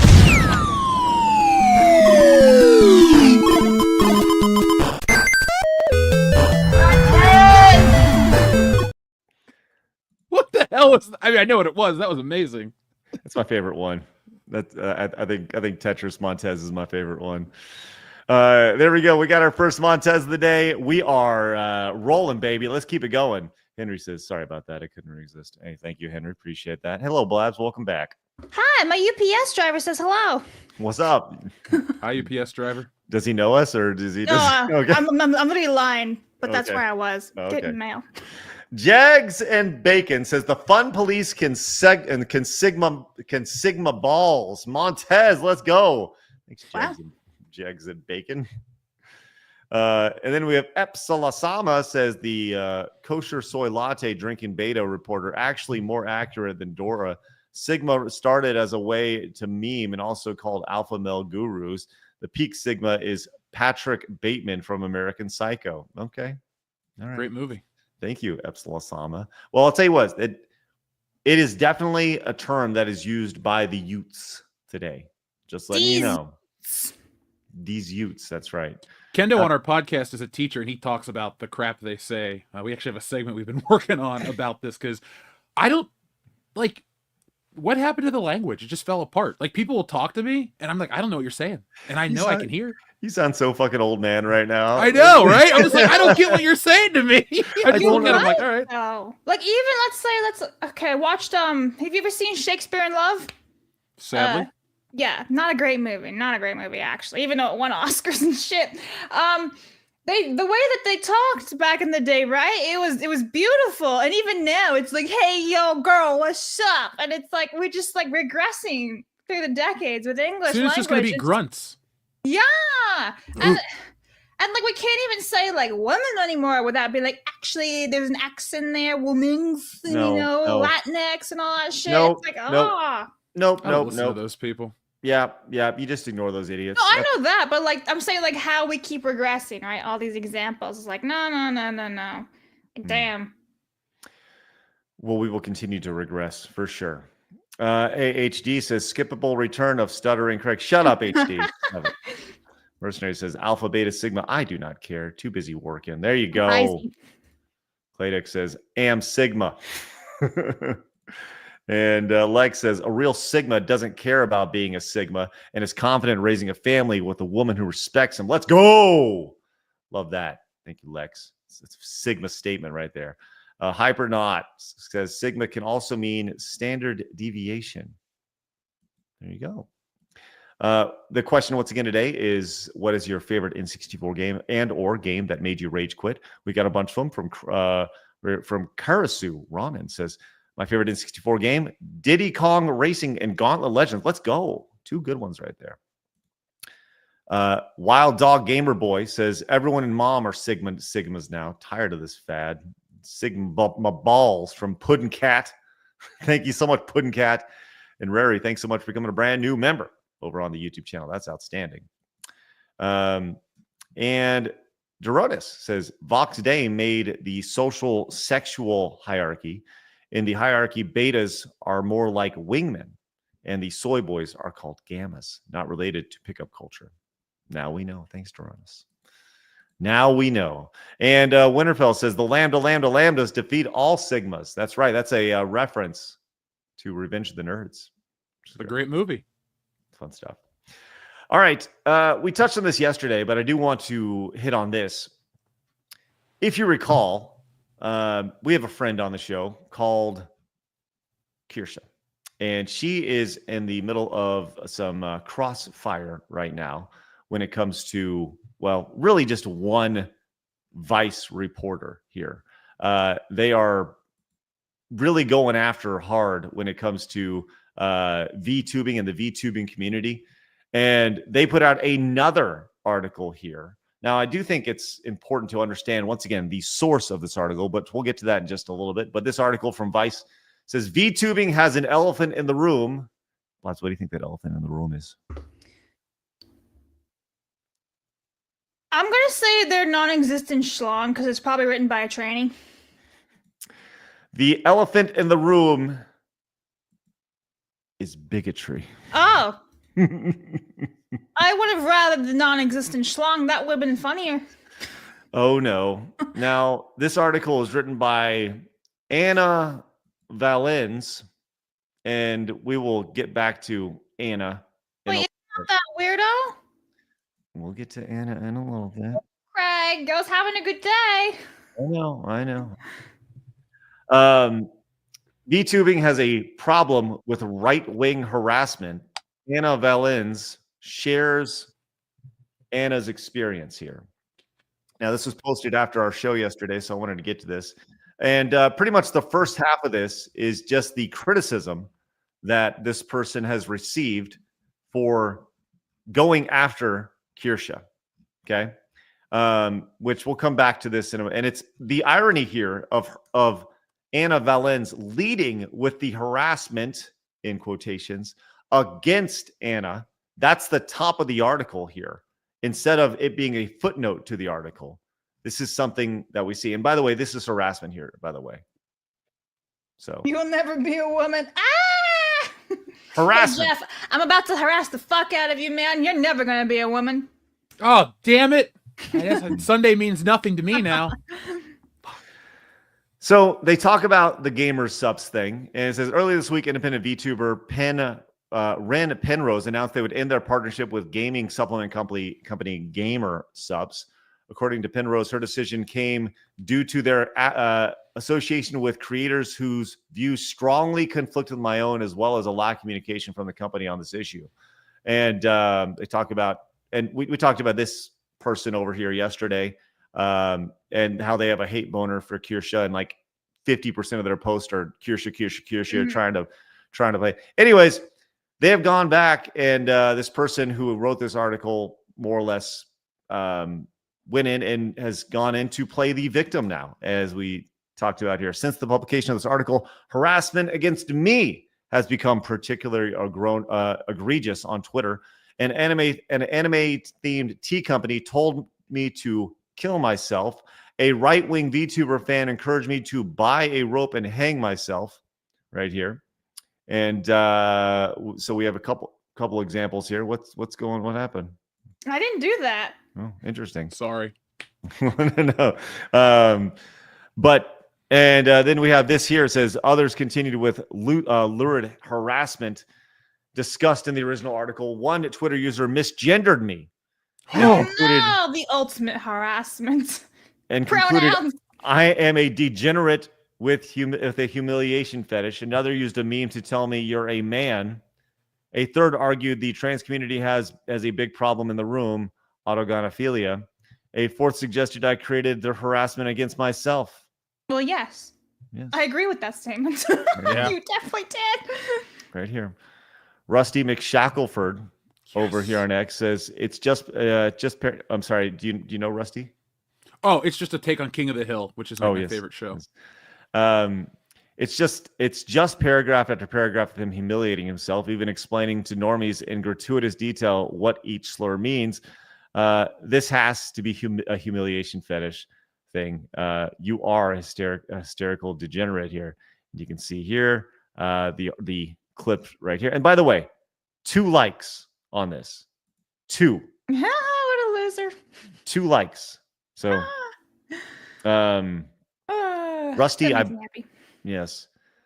I did not expect this harassment to end today on Twitter, whether it's a right-wing VTuber fan using an AI image of Shiloh Hendricks to flip me off, or a harasser encourage others to bully fucking journalists. Further evidence of bigotry in VTubing has been created in real time via my Twitter replies alone. In fact, I fear I may be becoming a punching bag for the right wing in VTubing. One VTuber previously criticized for her transphobia entered my mentions to tell me, "You will never be a woman." Right here. You can see that. And so the fact that they're leading with people pushing back, and that's the one thing to remember with this, right? Why is this person?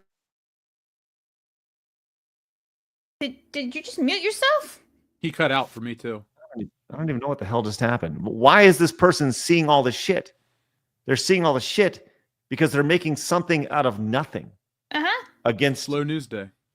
Yes, 1000%. And they're also creepy person. who needs the hard drive checked and possibly just thrown into a wood chipper. Well, it's funny you mentioned that, Blabs, because if you recall, I do. Some of the responses here. I just, once again, when you look at a story here, just please consider the source. This was put on my radar here from this post here. It says, "Oh Christ, not this shit again."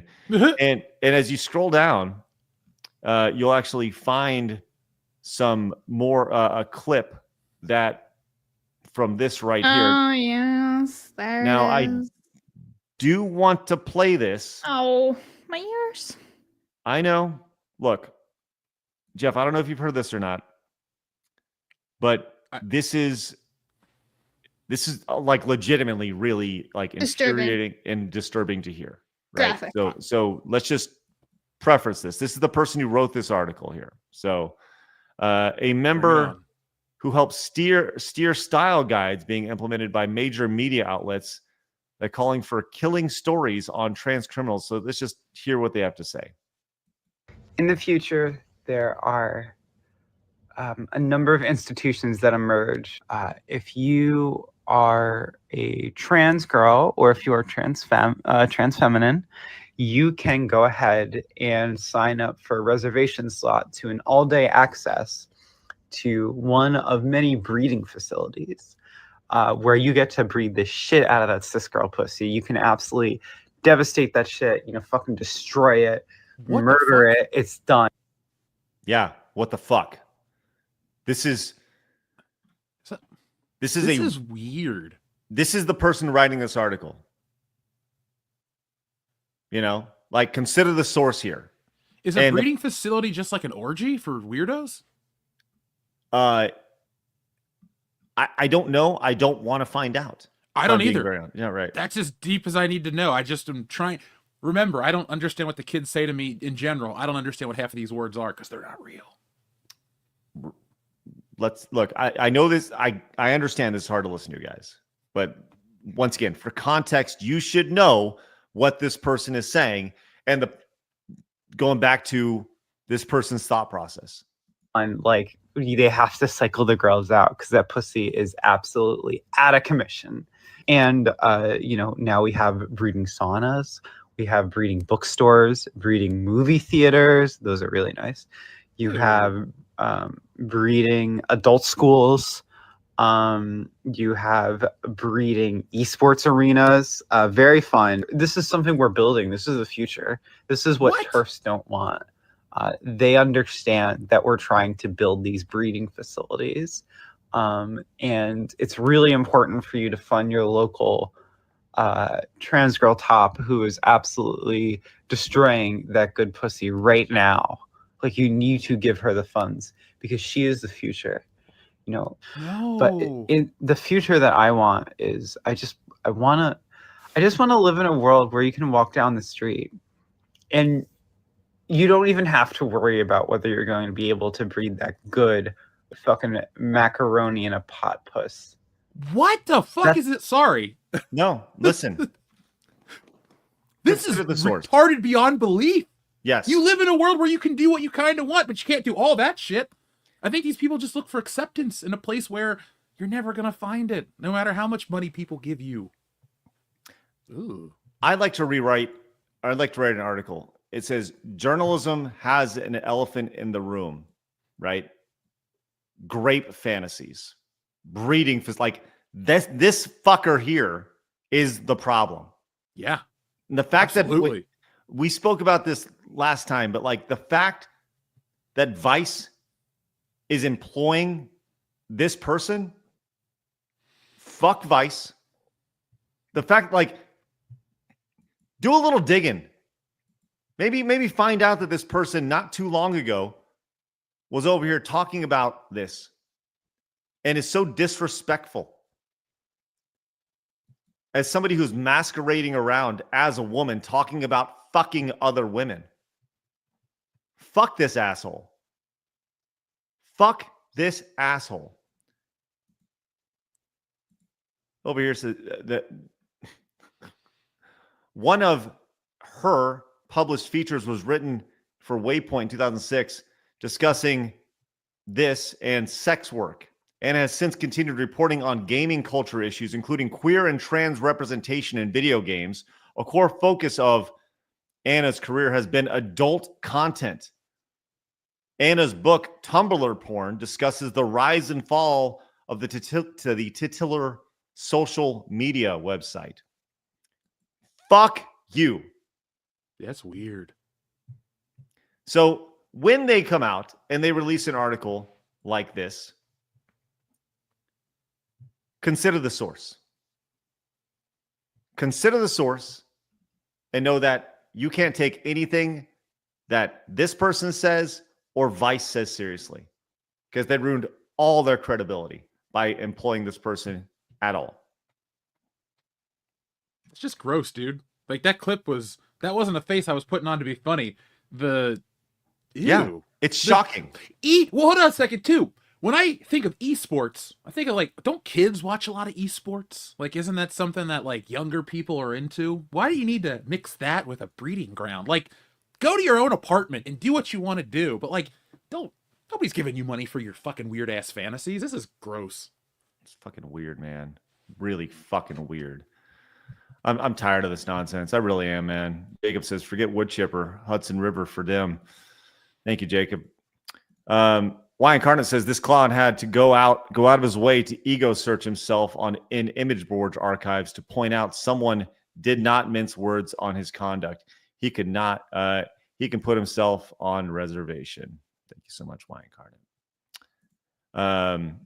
Marmalin says, reminder, this started because Kirsho went into this dude's past and has the most insane sexual fantasies since he was allegedly allegedly upset. Velour company didn't accept him. Oh, that's right, because he wanted to be a VTuber. That was his whole thing. So Prairie says, Anna reminds from the voice actress of Payman from Genshin Corona. She goes on attacking people, but when someone else has a different opinion or views, she calls them racist and malds and yelling. Yes, Prairie, thank you very much. What's a mold? I don't know. Just upset. Gara says, thanks for playing that clip, Craig. Anyways, off to go start the purge. Loads up the flamethrower, boys. No violence. No violence. Kratos lightens things up a little bit. Says, my favorite N64 game of all time is Ocarina of Time, but I'd love to see Blabs rage quit Superman. Montez says, don't let your dreams be dreams. That's right, Kratos. Go ahead. Why Karen Hates came in with the $25 direct donation. Says, Anne Valens seething over anonymous post was delicious. Wish my bigotry was strong enough to make it into screen caps. Not gonna advocating for anything bad to happen to them, but they deserve to get a little more of the medicine till they quit smearing. Well, this is a person who fantasizes about walking down the street and imposing themselves on women. I think they get what they fucking deserve. Personally. Thank you so much, Y Incarnate. All right. The reason they're in games is for the jet. That's right. You're very true, Girl Gar. That's right. Lead shoes for these clowns. Thanks, Commodore fan. Mercenary says, again, I blame this person for the mental illness. Thank you very much, Mercenary. Joey says, I've said it before, I'll say it again. Lock these wokies away. This is just a freak, man. Now I see why people are telling him to buy a rope. I'll give him the Home Depot gift card to speed up the process. Sean says, fuck this asshole. Poor choice of words, Craig. I know. I realized as I said it, I was like, yeah, that's probably not a good thing to say. Rary says, Anna talks like a member of PETA. They complain about everything and everyone. About owning pets is abuse and vets are butchers, even though PETA has done the same thing and far more worse crap. That's right. Pot, meat, kettle. Mr. Melancholy says, they make a hit piece and then cry foul when Kirsha fought back. This loser has main character syndrome. Oh, yes. You mean narcissist? They're narcissists? Are you serious? Wow. It's amazing how that works out. Steve I am says, and they wonder why real women don't want them in their spaces. Wasp says, today's slang is so uncomprehensible. that it's like I'm in a totally different language. I'm Gen Z, and I think my generation is mentally retarded when they use their slang terms. Put the fries in the bag, bro. All right. We see the rest of your supers. We will get to all of them throughout the duration of the show. But I did want to get to some more stories here before we get to our call-in. Happier, please. Yeah, something less weird. I know. Craig's so evil. Sorry, like this is really fucked up, man. Really fucked up. Rary Can we says, talk about Power World instead? yeah, sure. Mauled means a person gets so mad that they start balding over something so small and trivial. Oh, okay. Rich from Review Tech. Got it. Sounds good. Damn. Fatality. I haven't thought of that guy in literally a decade. That's the first thing I thought of was somebody who gets upset over something so trivial and silly. It's crazy. Let's talk about some good news. Hey, with the trend of games going to like 70 and 80 bucks, isn't it great when a new game comes out that people are very, very excited for that is only $50? Only $50. And that we have Mafia The Old Country, which is launching August 8th. You guys ever play the Mafia games? Yeah. No? Blabs, do you think you'd like the Mafia games? I kind of want to try this, and I haven't even seen the trailer because I've been waiting to see if we would watch it like right now. So, yeah. You want to watch it? Yeah. All right. Something happier than tranny violence. Well, there will be violence here, most likely. Yeah, so. but it's normal violence. Hey, this is Blabs. Maybe some of your heritage is in this. Ah. Hey, bada boomie! Is there gabagool in this game? Because I'll buy it. Let's find out. Come in. Bravery is not common in this world, and so.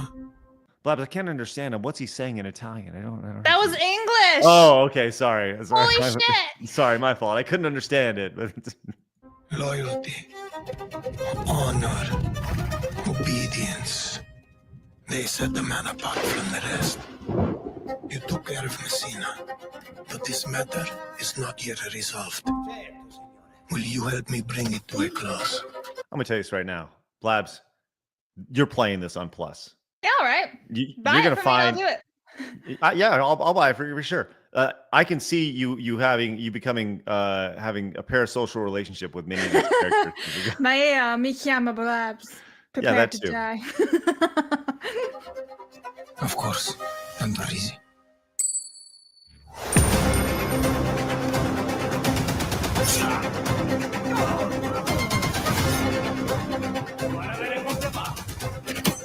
Wham!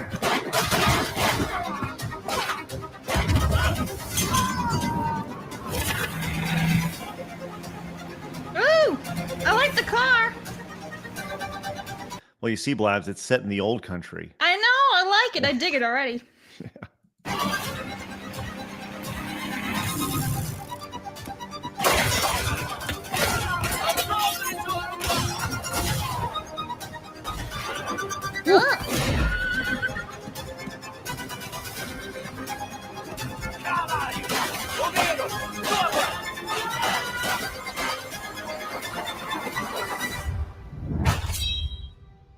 You again.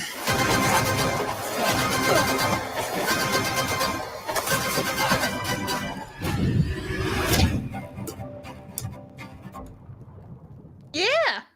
You down? Yeah, as long as it's not too gory, I'm down. Yeah. It wasn't gory enough. Dude, that looks awesome.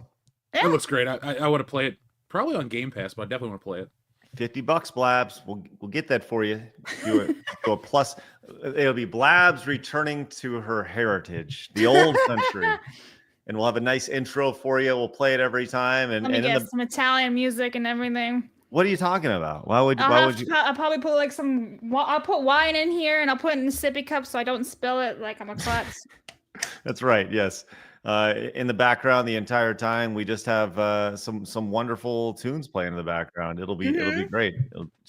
I got a whole bunch of tracks already. We'll just play all of Il Volo. That's fine. Or that. It's a Blab. She's gonna play the Mafia. It's the old country. Bada boomie. Yeah, saying it worked. Yeah, it'd be fun. I'm down to play. Okay, let's do it. Let's make it happen. All right. Ian says, some days you fold a calzone. Other days, the calzone folds I'm sorry, you. what do you say? What do you call it? It's calzone. No, it's not, you fuckwit. No, hold on. It's a calzone. Is that right, Blabs? Hold on, Jeff. Calzone. How do you say it, Blabs? Or how do you say it, Jeff? Calzone. No, Jeff. Deficiente. I speak German. It's a calzone at every restaurant, but That's I'm right. sure. Welcome to America, Blabs. Mm. Are you there? I'm sure. Where? America, land of liberty. Calzones. And calzones. Calzone. Prosciutto. Calzone. I don't know why you guys can't pronounce these words. You're like, oh, I'm going to have some prosciutto. We'll have a little calzone. I just say gabagool. Gabagool. All right. Hello, darkness, my own friend. Well, look at that. We have a game for you to play, Blabs. It's gonna be great. Okay. Okay. Yeah, I'm down. All right. Okay. Although, actually, this is a great point. A trailer with actual gameplay. Mm-hmm. Yeah, it's good. By Unlike the way, GTA. yeah. Well, GTA they said was 50% gameplay. 50% in that trailer. Nice. Pretty good. I'm just saying. Now, do they mean by like the in-game graphics cutscenes? Because GTA would always cut from like you're driving and it would cut to something else. Is that what they mean by gameplay? Because I just didn't see like the HUD or anything like that up on screen. I don't know. Yeah, I don't know. Mr. Melancholy says, seeing as it's from Sicily, I hope they show some mafioso clan rivalries. Oh yeah, Blabs will be like, that was my dad. I'm not Sicilian. How dare you? Oh, sorry, my fault. Toa says, Philip Burnell is a man. It's a good statement right there. Oh my God. Walter says, journos who fuck around people eventually find out with responses. Yes. Reese says, don't fuck that asshole. You'll get an infection that'll probably won't go away. Stop it. It's ridiculous. Put the garbagool in the bag, bro. There you go. What is that even? What is garbagool? I don't even know what that means. I don't know either, considering It's it's not even real. It is. It's from The Sopranos. It's capicola ham. It's just how Tony Soprano. It's like the one thing he wants to eat all the time. He's like, "Where's the That's not gabagool?" bad. It's good. I've had it on many a gotcha. pizza. All right, let's go and move on and talk about Nintendo. Sound good, Blabs? Yeah, all right. I'll allow it. No, appreciate that. That's good. That's good. Well, you know who is Mario? Or who's fuck it. I won't even go there. All right, let's talk Nintendo. Well, you're gonna be like, Gabagool Mario or some bullshit. I was gonna have an excuse to play the Italian song again, but I'm not gonna do that. You know what I will do? I'll have an excuse for before we get to Nintendo is playing our next Montez. As Mario says, Montez part 2. Let's go. All right, let's get it. What do you want? 1 through 15 minus 9. What do you want? Are you Jeff? asking me again? Oh, yeah, I'm asking you again. 4. Oh, we're going classic with this. Is 1, 2, 3, 4. The OG. It's the original. Bitch.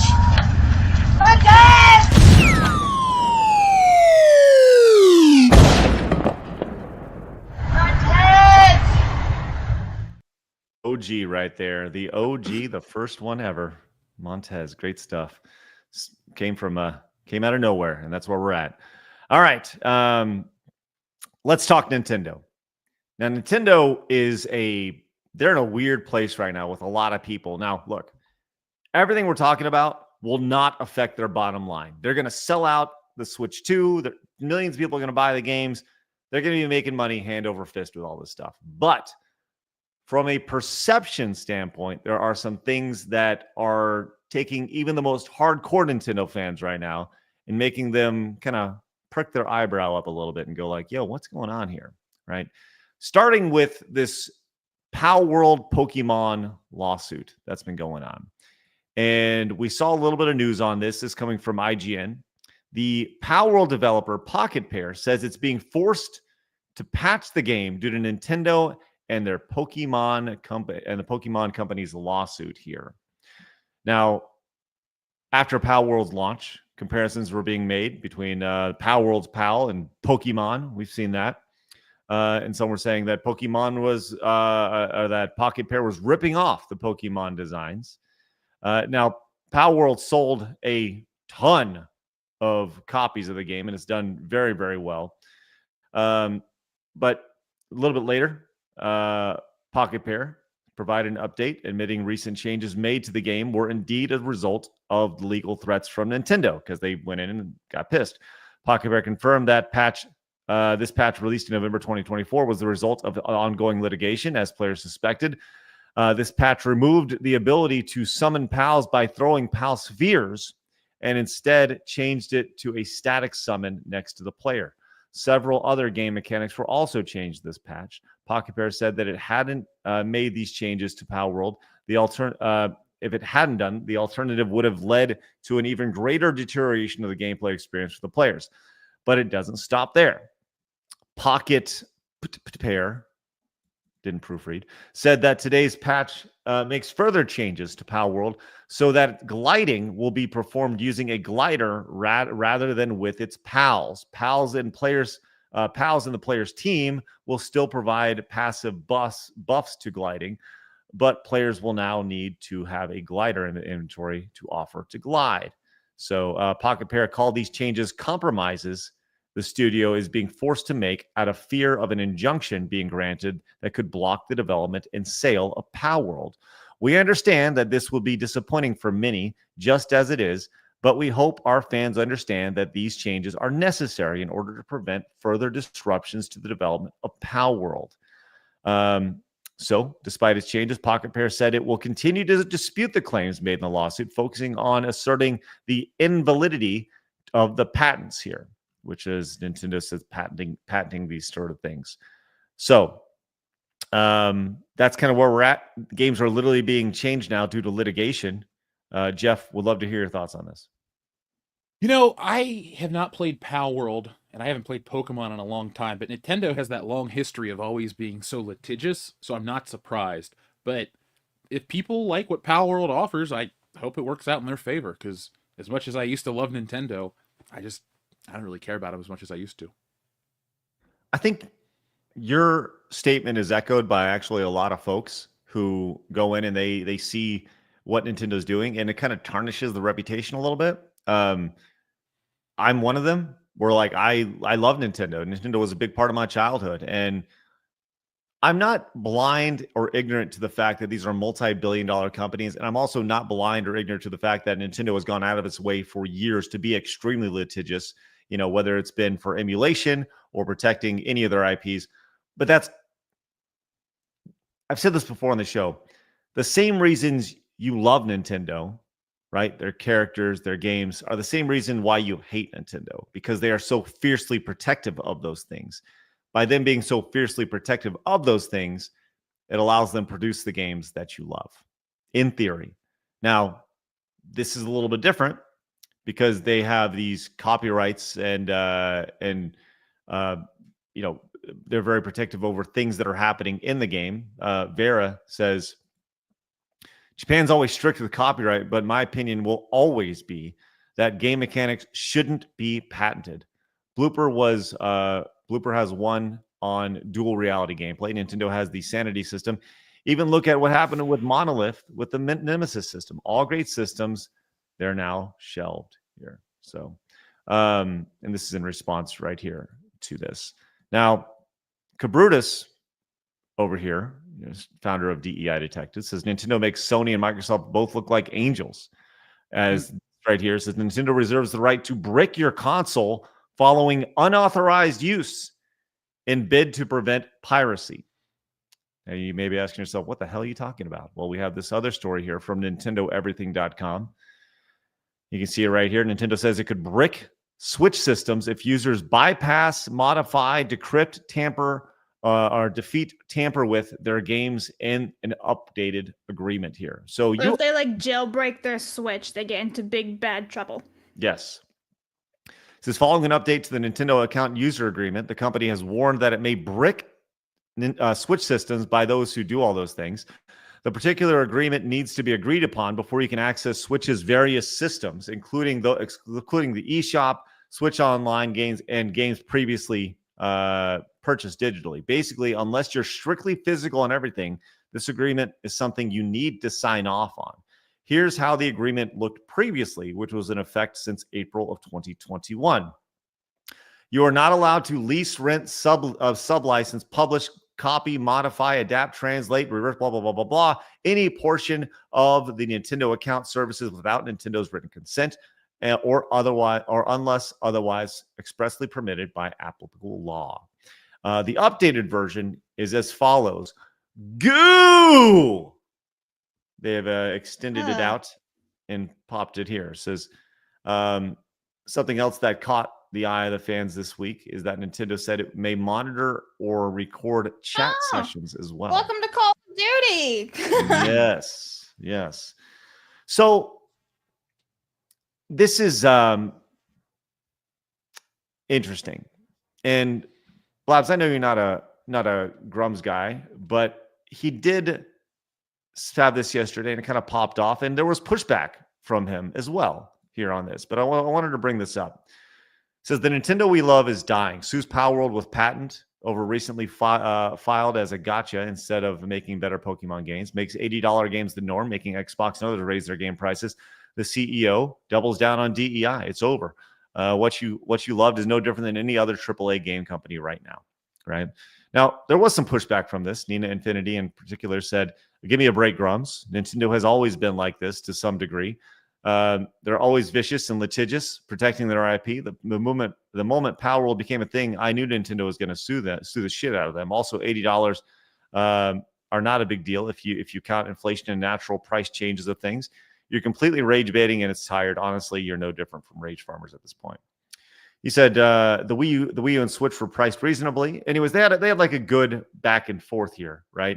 And he says, "You call it vicious. Is that okay?" Anyways, she more or less agreed with his points here based off of, what he's saying. Just how he framed it is what she was so upset about. Well, yeah, right? he is rage baiting, but I do agree that it's not the same Nintendo anymore. Just like all the other companies, they are shells of their former selves. Right. And I don't know, Jeff, I'd love to hear. You said you have felt some sort of disconnect with Nintendo. When did that start for you? Around the Switch era, because I skipped the Wii U completely, because the Wii, let's do it back to the Wii. That was kind of a garbage system. I waited in line for it, like the second week it came out. I loved Zelda, I loved Smash Brothers, and then it was a bunch of shovelware crap, and the game sucked. And Nintendo was so far behind the times in terms of technological improvements. Online was garbage. It wasn't high definition, and the games that were considered their AAA games. Like, I love Twilight Princess. That's just a GameCube game ported over. And so I jumped to the Switch because I skipped the Wii U, and I enjoy Zelda, and I enjoyed a couple of games. And then other better games came out on other consoles. And then I thought, well, Zelda's coming back. Let's play a new Zelda game. And it's the same game with just a new upper and lower map. And I was like, I paid more money for this. And then their DLC's garbage. And I'm also a little angry because I bought the Smash Brothers DLC. It didn't take, and they wanted me to buy it again, and I never did. And so overall, it's just I've had a bunch of really bad consumer experiences as a Nintendo fan, and I am just kind of done. Now, the Switch 2 doesn't even look interesting to me, and most of their library is just other games. It's like, oh, you can play this and that game. I can play it on my Xbox. I can play it on the PC. I'm kind of over Nintendo. Like, the veil's been removed. They're no different. They're just cashing in on their IP. They want to make theme parks and movies and all that stuff. And, fine, more power to them. But I'm not blinded by nostalgia. They don't really offer enough for my money anymore. So I'm just kind of done. Well, the response online has kind of, there's definitely been backlash to this.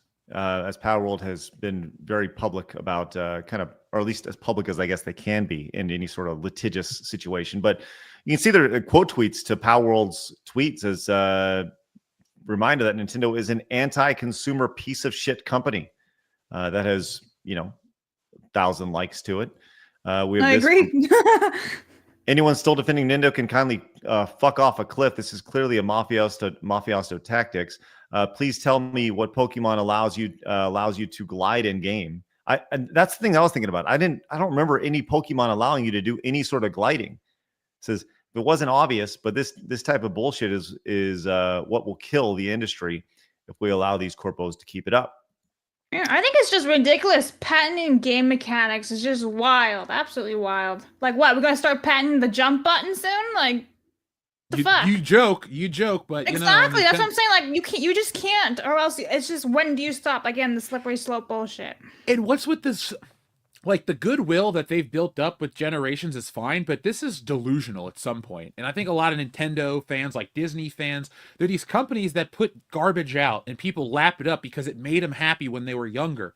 I had a happy childhood and I'm not a miserable guy, but I see the reality of the situation. The stuff that was great is still great, but the newer stuff is lesser than. And that's across the board with every form of entertainment. These people that own everything are putting in less effort, they're charging more, and idiots are jumping online. I gotta buy it on day one. You people suck.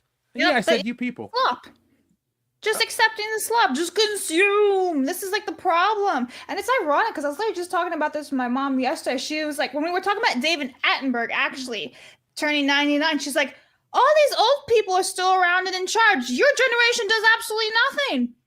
It's kind of true if you think about it. Like, what are we giving? What are we making? Besides like the one-off of the Expedition 33, right? Reddit writer, was a SoundCloud or whatever it was, the composer, like up and coming. Those are the odd exceptions, but everything else is like taking from already existing and changing the source material and adapting it. And it's just, make new stuff that's good. And it just doesn't seem to be really happening all that much.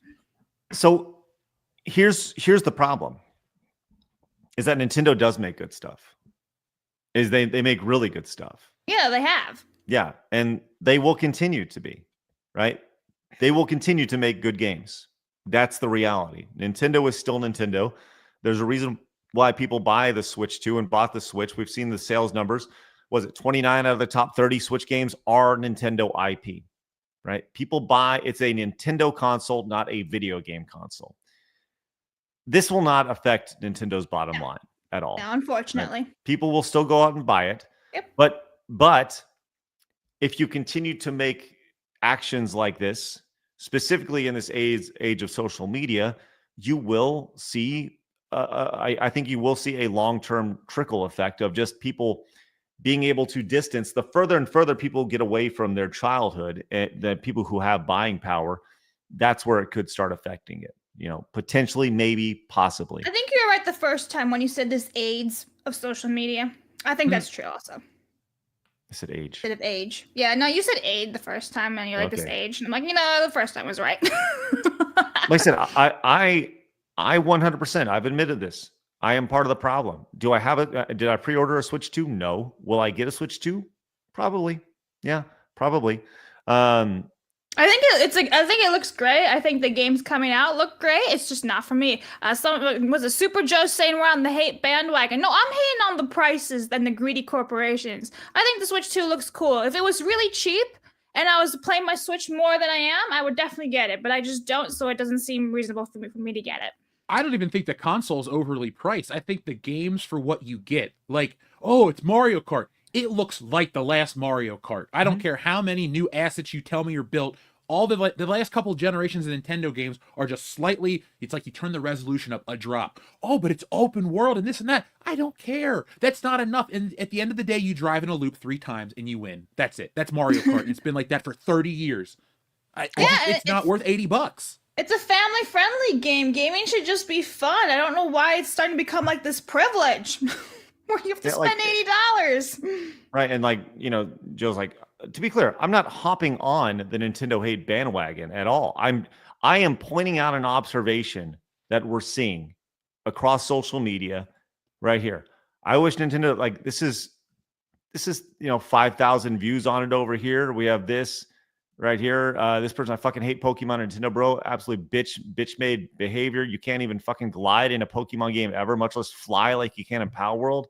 Not buying a Switch 2, not buying any more Nintendo or Pokemon products. Digimon was always way better. Alpha over here. You can love Pokemon and dislike Power World, but whatever. This is just plain evil. Nintendo are going out of their way to make sure that only one game even slightly resembles the competition. Worse if not outright kill it. Pokemon is too comfortable on top. They need to lose this. This is just a growing trend that we're seeing. That's all. Like I said, I'm part of the problem. I get it. And I've said this many, many times on the show. The sooner that you can realize, you, normal man, you Blabs, you Jeff, that we're all fucking hypocrites. We're all hypocrites, right? The better off you'll be, So,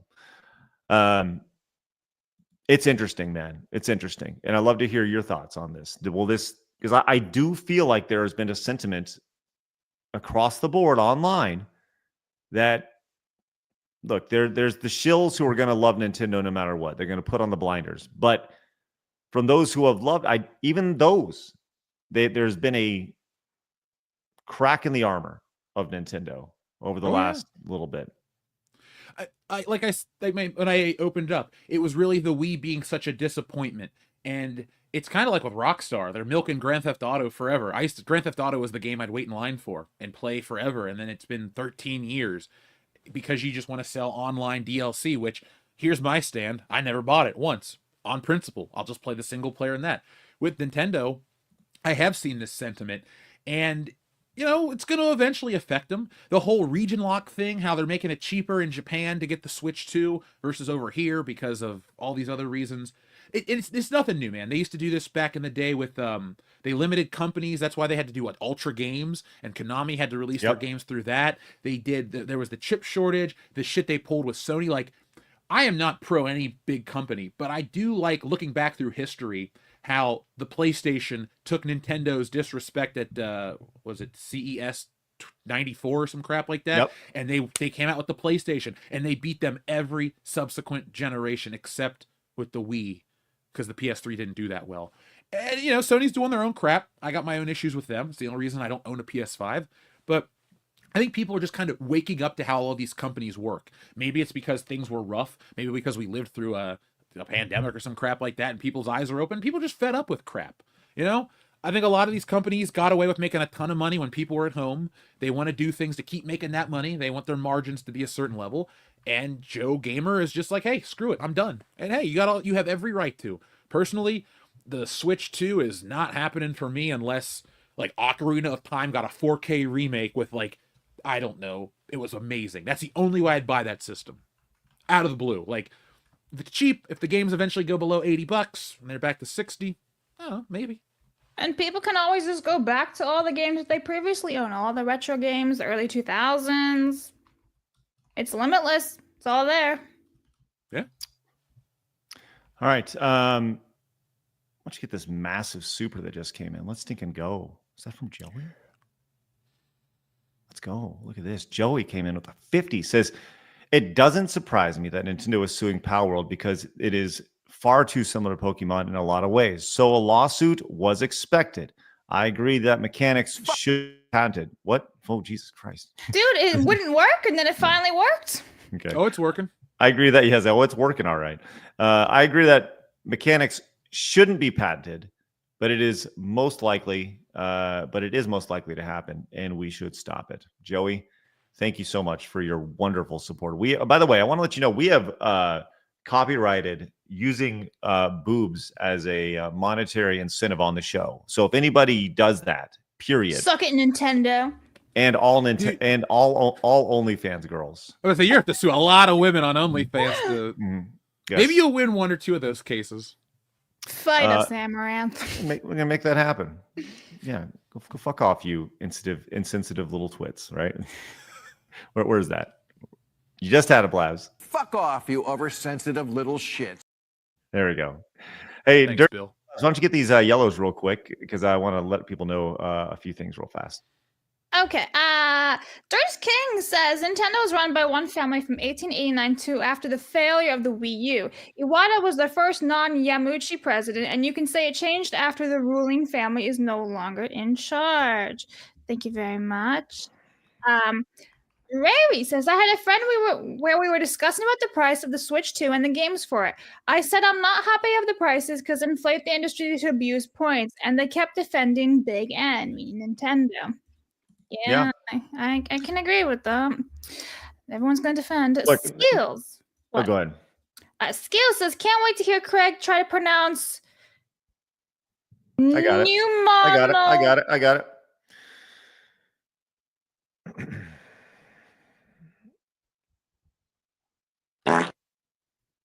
Right. Thank you.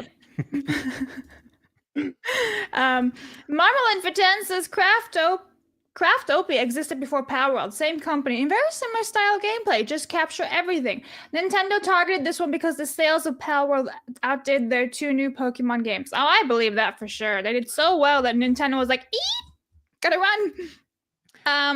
Yacarnate says Craig strikes me as a man that would have bolognese sauce on spaghetti on Monday, per the sauce on gnocchi on Tuesday, and mix what's left into Wednesday risotto. I really hope not. I'm just a normal man, and that does sound wonderful. I'm just not gonna lie, that sounds fucking delicious. Oh yeah. Oh my god. Hello, darkness, my old friend. I'll tell you what, man. What? Well, I'll tell you what. Okay, look, that was our last story of the day, but we are going to be moving over to Side Scrollers Plus in just a minute. Now, I made this fancy dancy banner thanks to StreamYard, so hopefully it doesn't break. But if you use promo code RAID, get $30 off your annual membership over at Side Scrollers Plus. If you want to try a month for free, use promo code SHADOWS, right? These are all inspired by the Raid Shadow Legends campaign that has been offered our way, which we don't want to accept. So join us for our call-in Fridays here in just a few minutes once we finish these Super Chats. Open up a new window right now. Join us over at sidescrollersplus.com. Use promo code RAID. Annual memberships get you half a year for free right now. And use the promo code SHADOWS if you want to try it up. Now, both those promo codes are only going to work for a couple more days. So make sure you take advantage of that, like literally right now. We're closing in on 500 members. Let's get over there.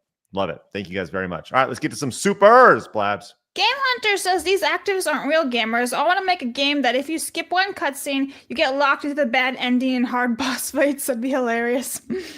Godzilla's Greaser. Just saw the title of the next Monsters movie, Godzilla X Kong Supernova. It leads me to believe Space Godzilla will be making an appearance. Okay, I had put all of this on the document from Monday with Yellow Flash, and you just spoiled it. So No. Godzilla Greaser, you better show on up for that. Wild Dog Gamer Boy says, what's next? Activision patenting pew-pewing guns in the arena, Square patenting turn-based combat in fantasy worlds, and Rockstar patenting open worlds. Probably. Kuro says, was going to get Switch day 2, day 1, but going for the game scare, not Sega Neptune. Instead, shout out. Tan says, Nintendo went beta mode. They are no longer Sigma. Hey, there you go. Way to bring it back. Daniel says, imagine EA Sports patenting kicking an object a certain way, PS would be dead. Nintendo's the Apple of game patent troll, locked down and overhyped. Yep. World of Gaming says, Rumble's down because of the DDoS attack. I see that. Actually tweeting right now. This is interesting. Yes. Why is the chat still going? Well, maybe those who are already there. Rumble has experienced a large-scale DDoS attack, and our engineers are currently investigating. I'm afraid to refresh, so I'm still with you guys over there on Rumble. I'll take a look.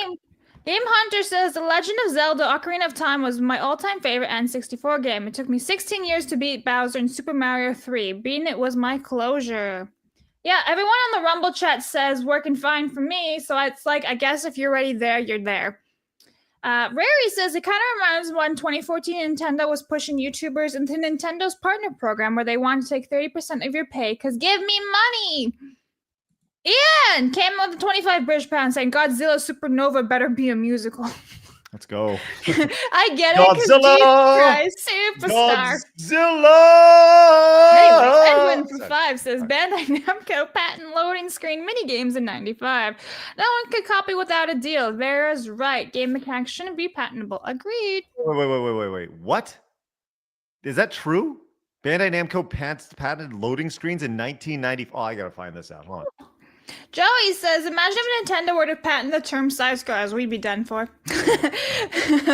Game Hunter says, Craig, Blabs, and everyone, please listen to the song Matsukin Samba. There's also the English and anime version. It will make you feel better, I swear. Thank you for the recommendation. Ray says, we could have gotten a sequel for Time Splitter back during the Crown virus, but it got canceled due to the poor sales of Saints Row reboot. Yo, what the fuck? Saints Row. Mr. Melancholy says F Nintendo and their nasty lawyers. Look at this. They did have a patent which granted them ownership of the idea of using playable mini games during the loading screens for 20 years. Now that's expired. That's so stupid. It expired. So yeah, that's crazy. Wow. Oh, Rod says Valen is a great example to reopen nut houses in the U.S. Quickly bring back Dotton and Missy to clear the air. Mercy says, Frankfurt School, look it up. Joey says, this is one of the times where I wish places like Arkham Asylum or City existed. Where's Batman? Wist says, the thing is out itself as an autogynophile. It's a molester masquerading as a woman. Yep. Big Back Jono says he's saying the quiet part out loud. Folks like himself are sex pests, fiends. Their libido and endorphin intake is all they truly care for. Yep. Marty Fatu says, once again, it's a demon. Visitor says, holla if you hear me. There's only one Sigma male. Not all men are created equal. Tell Blabs about the big bad booty daddy Jeff. Scott Steiner. I'll play a clip later. Right. Okay. He's a brilliant man. That Reeves says that remember, Anna is a man that deluded himself into being a woman that wants to organize rape camps that even the elder would respect. Commodore fan says NES Snake Rattle and Roll wasn't far behind. We are back. Okay. Commodore also says NES Battletoads was my OG rage quit. Sigma says Alpha Beta is over normal men, or I should say greater than we are. Greater. I can't read. Rebound says, how do you prove the age of a drawing? I feel like that's a joke somewhere, but I don't know. Rary says, was Rooster Teeth really bad to work with since Screw Attack was merged? Stupid question, but curious after all these years. I'll leave that for Craig afterwards when he comes back. Is it just me or does Blabs seem more like Craig's little sister than daughter? Oh, well, little brother. Have a great Friday, everyone. I'm Pinecomb. Mercenary says, also, hello, Blabs clone 45,07378. Nerd Duel proves it after firing you each day, you are replaced with a clone. Little kitty saved you from firing. Thank you, Mercenary. Jared says, speaking of PlayStation 2, the GOAT. While there are many great games on there, here are a few of my favorites. MGS3, Snake Eater, Jack and Dexter, Burnout Revenge, and Ratchet and Clank. Thank you very much. Rod says, make Blabs play Dragon's Lair on the NES. Indeed. Jared says, there have been a couple of cool games that made me rage quit, and that was Call of Duty and Crash Bandicoot. Yeah, that's fair. Mr. Mercenary says, Poe Leo from Chicago helped cover up diddling. Oh, dear. And Leo participated in the diddling as well, pure evil. Lovely. B. Barrett says, don't take your wife to a hockey game. The Dallas Stars can suck my dick, as far as I'm concerned. Well, you know. Jared says, there's only been a couple games that made me rage quit, and I just had this. Why is this here again? All right, thank you very much.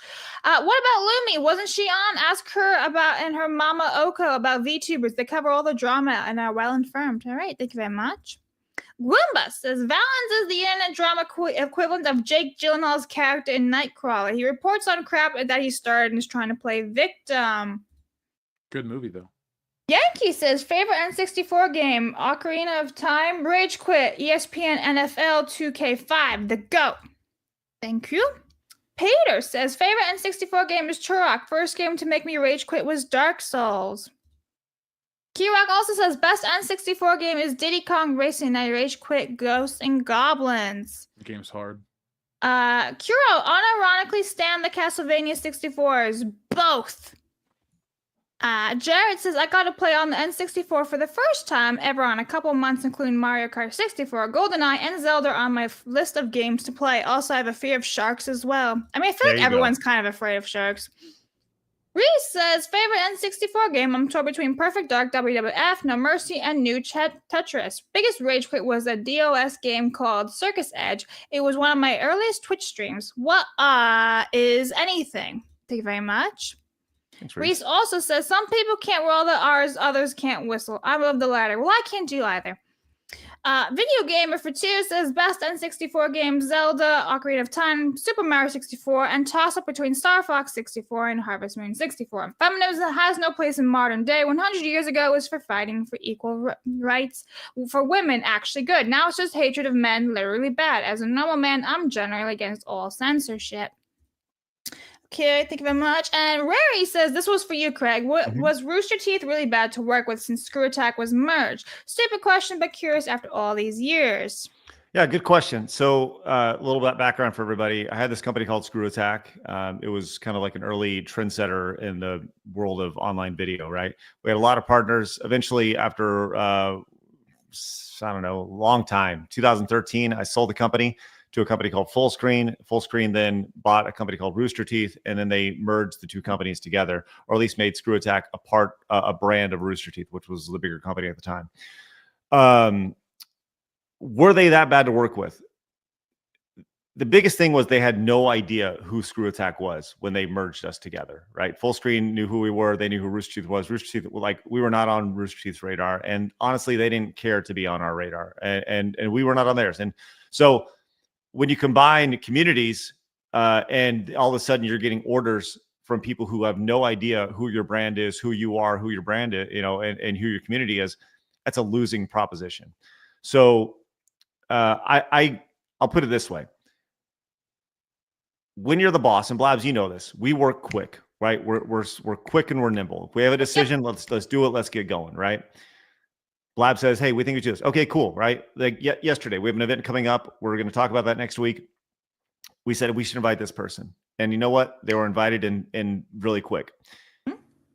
So we can move quick. We tried to make a t-shirt. We did a Let's Play video for a game called Amazing Frog.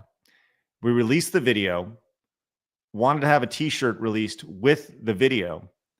It took 7 months to get that shirt released for Rooster Teeth because I had to get a sign off from 6 other people before we could do anything with that brand.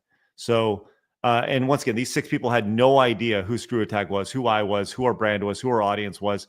So I had to get literally a check mark from 6 other people. It was such a fucking pain in the ass.